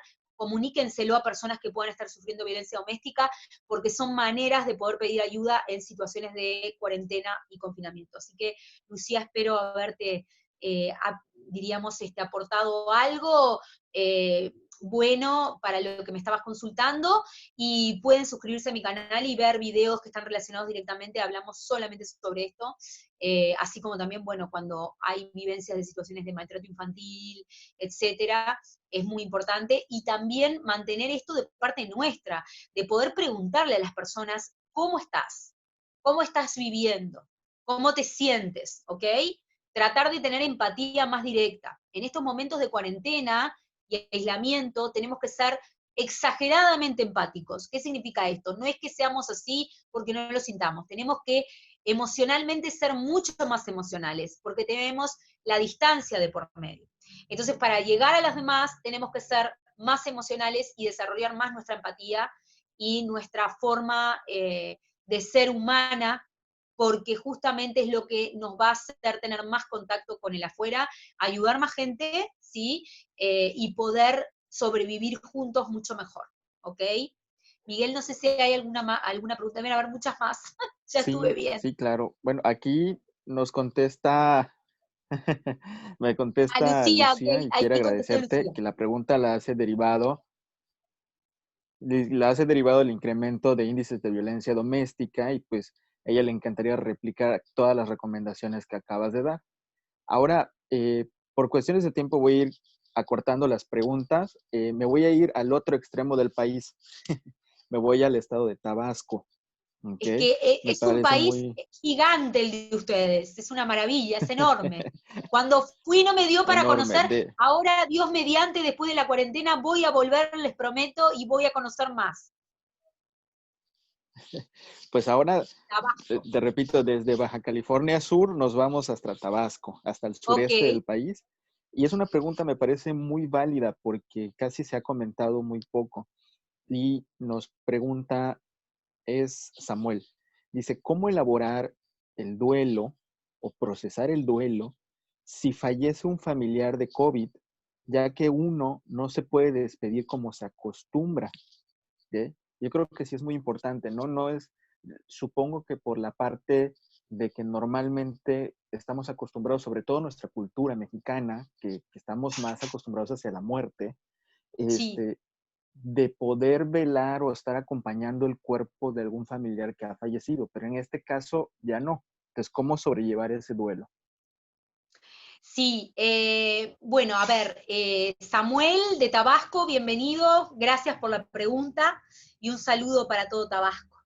El tema es el siguiente, a ver, este tema también yo lo he trabajado en mis videos motivacionales, que lo pueden encontrar, me estaba preguntando recién otro integrante con el que estamos compartiendo, cómo me encuentran, en YouTube me encuentran por SIC, For de Forense, Adriana Sabio, con B corta, S-A, B corta I-O, me encuentran así por YouTube y van a encontrar mi canal, le dan a la campanita, se suscriben y ya, les sale automáticamente todos los videos que yo estoy subiendo diariamente. Este tema que Samuel pregunta es un tema que yo trabajé en uno de los videos también. Bueno, a ver, qué suerte que lo estoy compartiendo con México, porque ustedes tienen algo, a mi parecer, desde lo que es salud mental maravilloso, que es la aceptación de la muerte desde un lugar muy sano mentalmente, que yo inclusive lo viví y me lo enseñaron cuando fui, que es festejar de alguna forma, para llamarlo de alguna manera, el inicio de la muerte e interpretarlo culturalmente, yo lo hablaba hace mucho tiempo con David esto, interpretar culturalmente la muerte como parte de la vida, como parte del proceso vital, que yo creo que es la manera más sana desde el punto de vista psicológico de poder interpretarlo. Entonces, en este aspecto ustedes van en la delantera, porque psicológicamente ya culturalmente están educados de una manera para poder aceptar mucho más fácilmente que en otras partes del mundo, como nosotros, eh, el hecho de la muerte. Pero hay una salvedad que tiene que ver con esta circunstancia, que es la fase famosa 4, que hoy por hoy ya, y en mi país también sucede, las personas que tienen la desgracia de contraer esta peste, diríamos, son totalmente aisladas de sus familiares, ya no pueden tener más contacto y no podemos tener un vínculo directo con ellos, ni tampoco despedirnos, ni tampoco hacer toda la, diríamos, ceremonia que ustedes desarrollan, que es muy sana y muy positiva, con la aceptación del partir de ese ser querido, ¿ok? Entonces, eh, yo lo que creo que son vivencias complejas de intervención en crisis, así se llaman, porque lo primero que instalan psicológicamente nosotros como seres humanos es no poder despedirnos, o sea, no poder decirle a la persona todo lo que nosotros sentimos o queremos expresarle, ¿sí? Y que de manera, diríamos, totalmente aleatoria, la persona desaparezca de nuestra vida personal y no tengamos opción de poder expresar nada acerca de lo que sentimos y deseamos expresarle. Entonces, ¿cuál es la clave para esto y para trabajar en lo que se llama intervención cero, momento cero, intervención antes de la crisis, esperemos que no suceda nunca, pero de que pueda suceder una situación así? Bueno, poder expresar más naturalmente lo que nos pasa. Por eso lo que plantea Samuel es muy importante, porque está muy vinculado a lo que yo venía hablando, que tiene que ver con tratémonos de mostrar, pero no por compromiso, sino porque realmente lo necesitemos así, más emocionales y más afectivos. Expresemos más lo que sentimos por el otro. Tratemos de vivir más tiempo de calidad con la otra persona. Tratemos de demostrarle más lo que nos pasa. No es un momento, el momento de la cuarentena, para hermetismos ni para llenarnos de odio, de resentimiento, callarnos lo que nos duele, lo que deseamos expresar, lo que deseamos expresar que queremos a alguien o que sentimos. Necesitamos hacer y poner en palabras más lo que sentimos y lo que nos pasa por dentro para poder estar como al día. Porque no quiere decir que nos pase nada de esto, pero si en alguna circunstancia remota pudiera llegar a pasar algo parecido, nosotros vamos a estar al día con la persona. No van a haber restos, no van a haber pendientes, no van a haber cuentas pendientes emocionales. Vamos a estar cumplidos, ¿ok? Sé que lo que les estoy planteando no es para nada fácil, que es un desafío muy importante a nivel emocional, pero es muy importante que lo puedan desarrollar, ¿ok? Me parece que es clave. Hay una película, y no interpreten negativamente esto ni que sea poco ortodoxo, pero me parece muy interesante compartirlo con todos porque siempre sirven. Hay una película muy interesante que es mexicana, que se llama Coco. Yo tengo que ver muchas películas de niños, porque trabajo con niños, que se las recomiendo, que tiene que ver con los rituales que se hacen de la muerte, ¿sí? Para, diríamos, despedir a nuestros muertos, y es muy interesante porque el mensaje que transmite es ese. El mensaje que transmite tiene que ver con poder expresar lo que nosotros queremos de nuestros seres queridos en vida, y después, lo que es principal, te diría Samuel, es que podamos recordarlo siempre de la mejor manera posible. Porque nosotros somos los que quedamos de este lado, ellos parten.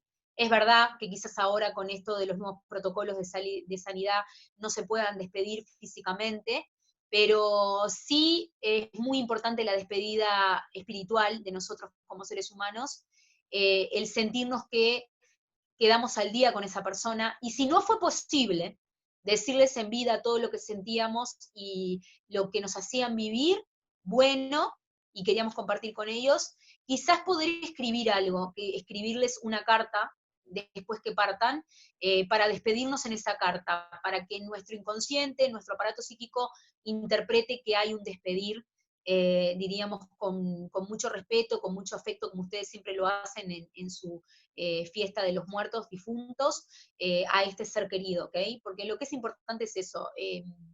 Yo creo que el ser humano eh, escribe sus palabras más importantes y más fundamentales en su existencia en otros planos que no necesariamente son el material o el físico, que sí lo necesitamos, eso es importante, pero es muy importante que, bueno, si las cosas no pudieron ser dichas en vida, que nosotros igual nos demos la oportunidad de decirlas en algún lugar, ponerlas, escribirlas, expresarlas, plasmarlas en algún sitio, y homenajear así a la persona que deseamos despedir, ¿de acuerdo? Sí, Eric, en Facebook estoy así, como Adriana Sabio Corvino, así que pueden tomar amistad.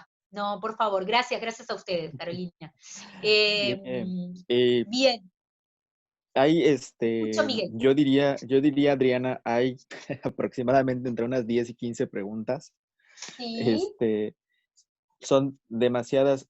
Vamos a hacer algo, chicos. A ver, eh, por respeto al tiempo de la ponente y el tiempo de todos ustedes, la verdad es que ha sido una de nuestras ponencias donde hemos tenido mucha participación, hemos muchas tenido mucha gracias. fluidez y vamos a hacer algo. Les propongo lo siguiente.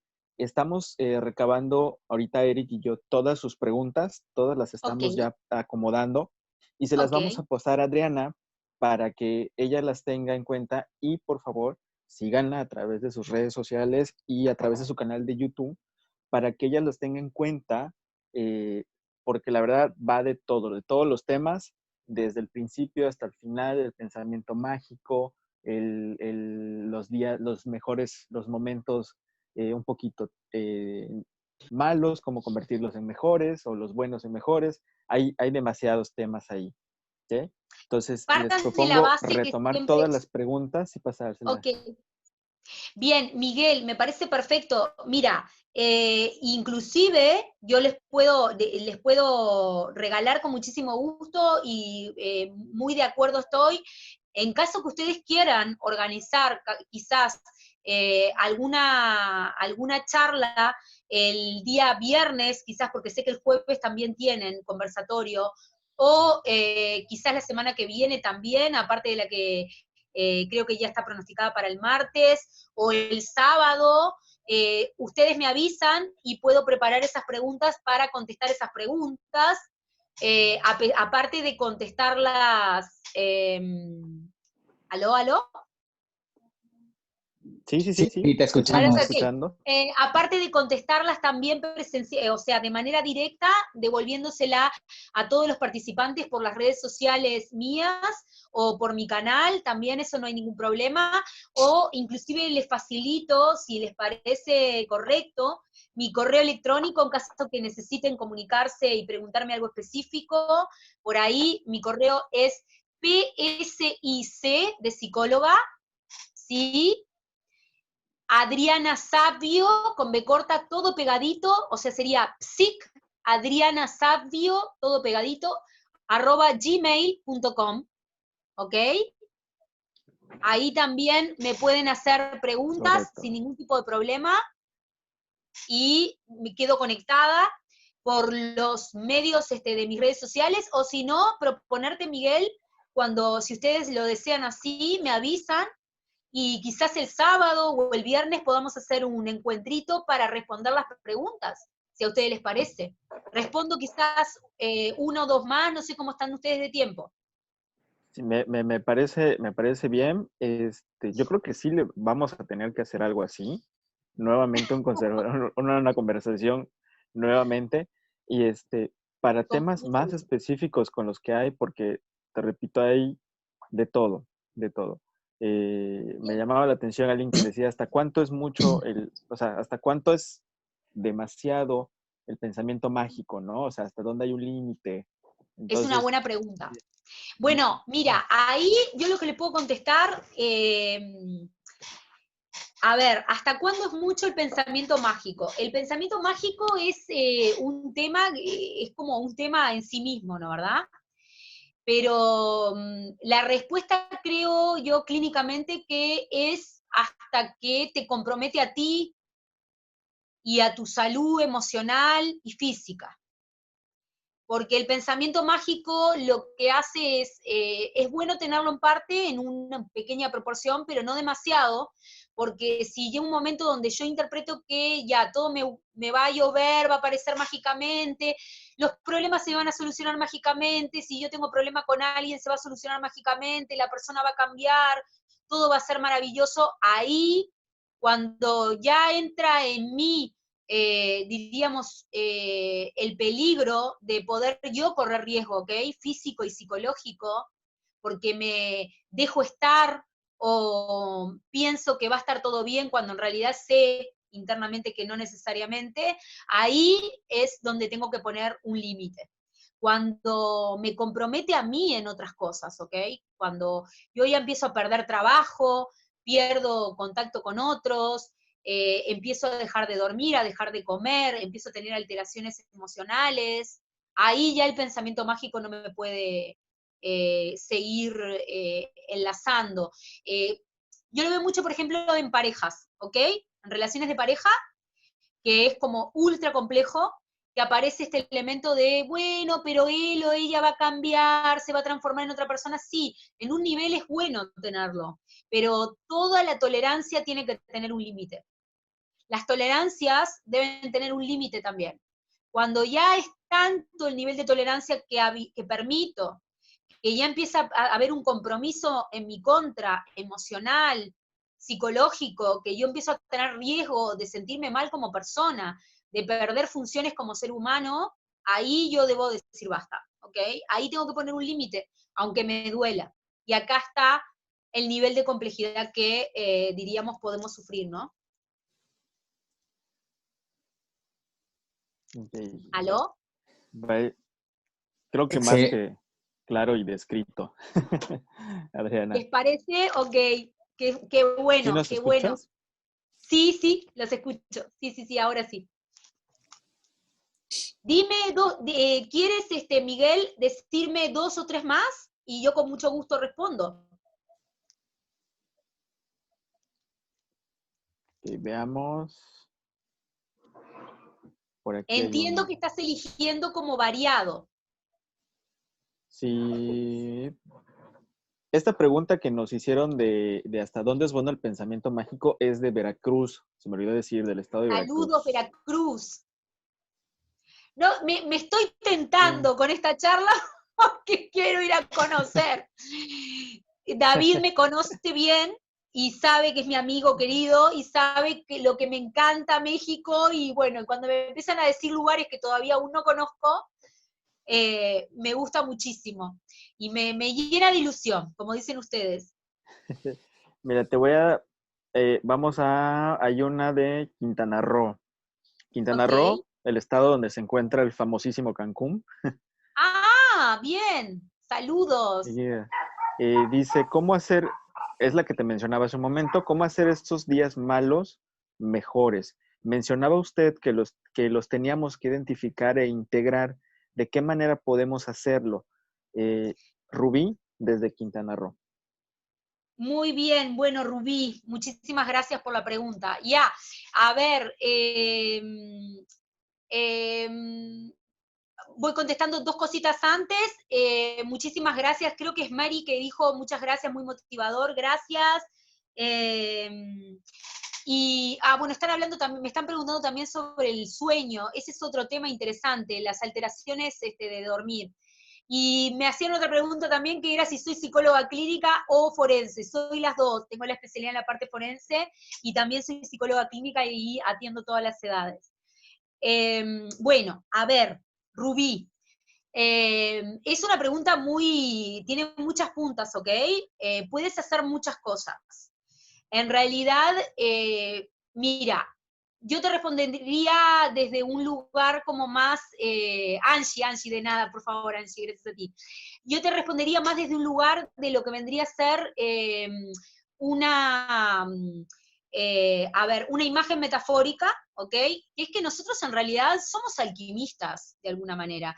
Seguramente muchos de ustedes han leído el libro del alquimista, que es una metáfora sobre, diríamos, la capacidad de las personas de hacer algo con lo que tienen.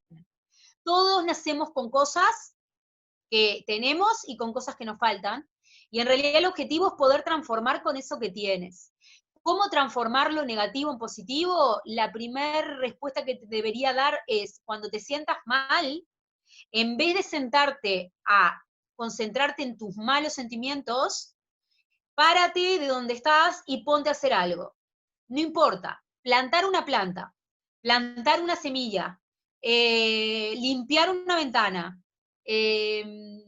arreglar algo, coser algo, enmendar algo, algo que aprenda tu mente a que con la energía que se siente mal, con esa misma energía que se siente mal, puede hacer algo bueno y positivo. Y algo que después lo que va a pasar es que cuando estés bien, mires para ese lugar y lo veas hecho y digas, mira, yo eso lo hice cuando estaba mal y me sentía mal. O sea que aprendí a utilizar como si fuera un alquímico lo negativo y transformarlo en algo positivo y bueno. Cuando tu cerebro se acostumbre a ese comportamiento, que es un comportamiento neuropsicológico que tú estás enseñándole porque estás modificando una conducta, ya no te va a pasar que te pongas mal y te acuestes en el sentimiento. Te vas a parar sobre el sentimiento de malestar. No te vas a acostar sobre él.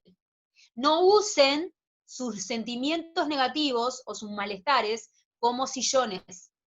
Úsenlos como trampolines. Es difícil conseguirlo, pero sí se consigue. Todos los seres humanos lo consiguen, ¿ok? Es como la víctima en un secuestro. Si se centra principalmente en que no va a poder salir, no va a poder salir. Si alimenta la esperanza de que lo va a hacer, seguramente va a encontrar una salida, no importa cuál sea. Es también como el cuento de los dos ratones que caen adentro de una tinaja con mucha crema doble, y uno de ellos se afloja todo y se deja morir, y empieza a sumergirse, a sumergirse, a sumergirse, y empieza a decir, me voy a ahogar, nos vamos a morir, no tenemos manera de salir. Y el que está al lado de él empieza a nadar y a patear con toda su fuerza, patea, patea, patea, patea, nada, nada, nada, porque no acepta entregarse, no acepta morir a esa realidad. ¿Y qué es lo que consigue? Transforma la crema doble en manteca, se para encima de ella y ayuda a su compañero y salen los dos de la cubeta de crema. A veces las situaciones más problemáticas son las que nos ponen a prueba, pero también son las que nos terminan demostrando de qué estamos hechos y de qué somos capaces de superar, pudiéndonos aprender a pararnos sobre ellas y no a entregarnos y dejarnos morir. Utilizarlas de trampolín, como el ratón, y no utilizarlas de sillón para sentarnos y sentirnos que padecemos toda la vida, ¿ok? Espero haber contestado, Rubí, por ahí. Sí, hombre, hay mucho que trabajar ahora, chicos, de todo lo que nos ha platicado Adrián el día de hoy, demasiado que trabajar con nosotros mismos en este tiempo de aislamiento. Híjole, Eric, vamos a... Vamos cerrando, vamos cerrando. Yo creo, Adriana, que sí vamos a programar otra charla contigo digo, hay muchísimo primero las preguntas que se quedaron todavía sin contestar, pero hay muchas otras cosas que podemos tocar, como comentabas ahorita, la cuestión del sueño, en fin, ¿no? Son bastantes temas que se pueden abordar. Eric, querido, mira, te agrego algo más. Acuérdense que el sueño es nosotros tenemos conductas basales, alimentación y sueño son, ¿ok? Dos que están nombradas dentro de las conductas basales generales, y acuérdense en que se generan alteraciones en la conducta del sueño y de la alimentación. Pueden suscribirse al canal o enlazarme, aparte de la charla que con muchísimo gusto quiero tener con ustedes para contestarles estas preguntas, donde van a encontrar videos relacionados con esos temas específicos, cómo se altera nuestro sueño, cómo se altera nuestra manera de comer y alimentarnos cuando estamos en situación de encierro, pero el sueño es una de las conductas más alteradas, ¿ok? Les puede pasar que les cambie el reloj biológico, que significa empiezan a vivir más tarde de lo de costumbre, nos levantamos más tarde y nos acostamos más tarde y nuestro reloj se modifica, se corre, se genera un corrimiento. También sucede que hay muchas personas que al principio de la cuarentena, como sucede con presos en situación de encierro, duermen muchísimo, es como si entraran en un estado de hibernación, ¿sí? Y después que terminan de descansar todo el estrés de la vida en el afuera, que ahora ya no la tenemos, empiezan a quedar como desvelados y no duermen. Entonces, estos elementos hay que aprender a regularlos. Yo lo que les recomiendo siempre es el elemento natural, que puedan tomar algo que los calme, que identifiquen alguna conducta que los calme, porque siempre es nuestra mente a nivel inconsciente que está trabajando en segundo plano, y que como estamos preocupados, ustedes saben que cuando el ser humano está preocupado no concilia el sueño de la misma manera, o duerme, pero su cerebro no descansa.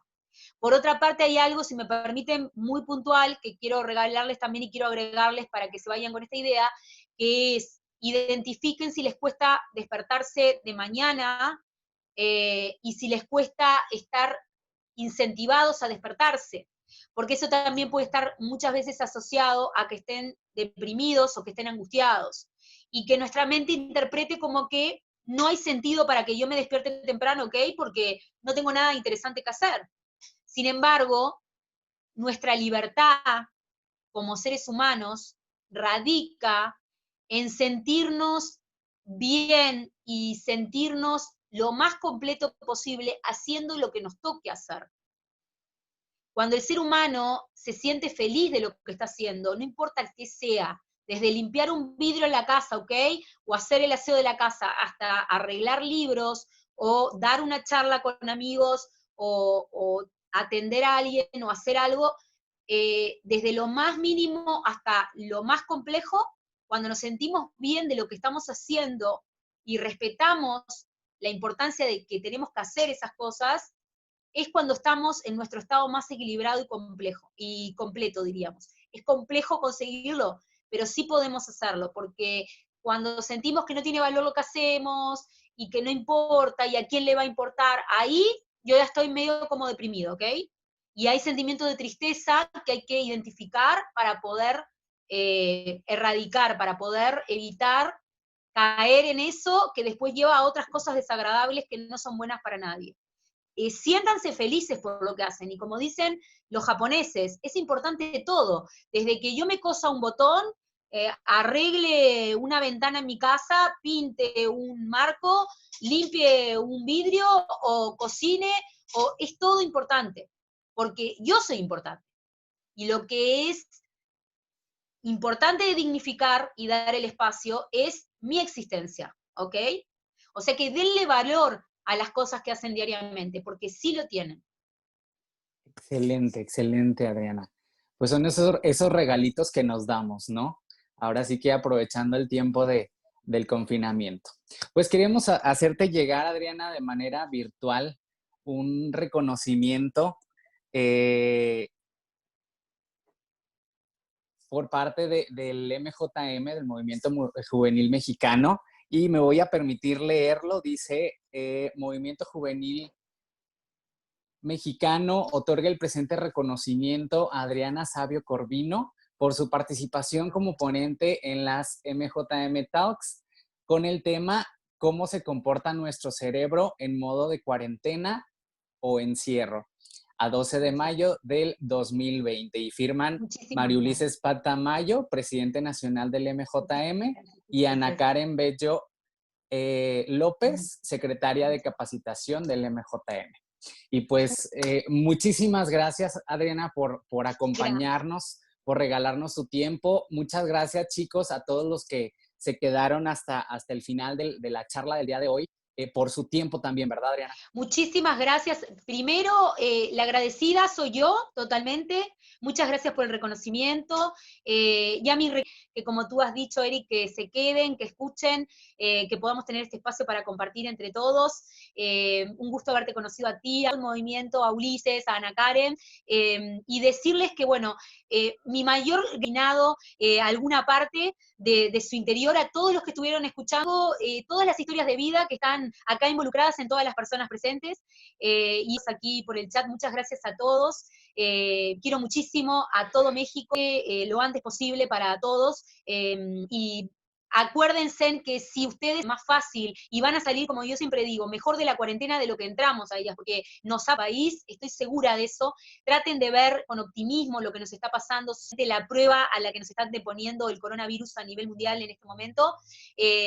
Personas que los quieren, en actividades maravillosas, innovadoras y emprendedoras teniendo ustedes desde su movimiento. Todo esto fortalece, nos hace mejores, nos alimenta de poder afrontar lo que nos pasa y salir adelante y fortalecer lo que hay que fortalecer. Cuando pase, cuenten conmigo porque voy a estar allá y voy a ir a darles un abrazo, saludo online por ahora. Después prometo, hago mi promesa acá, porque aparte está David presencialmente y Dios va a querer, y vamos a poder compartir entre todos y nos vamos a acordar de este momento con muchísima alegría, una alegría de que pudimos pasarlo y que llegamos todos sanos y salvos a esa nueva etapa de lo presencial otra vez. Totalmente, totalmente, Adriana. Bonita noche, muchísimas gracias, y bueno, quedo a la disposición que me avisen si quieren hacer el próximo con las respuestas y el tema, seguimos en contacto.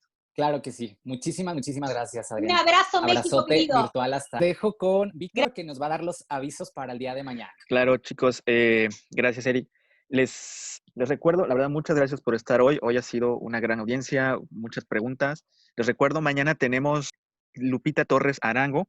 Lupita Torres Arango es diputada local por el estado de Campeche y nos va a hablar mañana con el tema de violencia contra la mujer. ¿Qué horario? 7 de la noche, hora centro de la Ciudad de México, 7 de la noche, mañana es la plática. Les recuerdo, Lupita Torres Arango, y con el tema violencia contra la mujer, de sus mails, sus correos electrónicos, que en el transcurso de hoy y de mañana les va a llegar el ID de la reunión. ¿Ok, chicos? Correcto. Por el día de hoy y mañana nos vemos, chicos. Nos vemos, que estén bien. Cuídense mucho todos. Bonita todos en nuestro tarde. país. Abrazo a todos.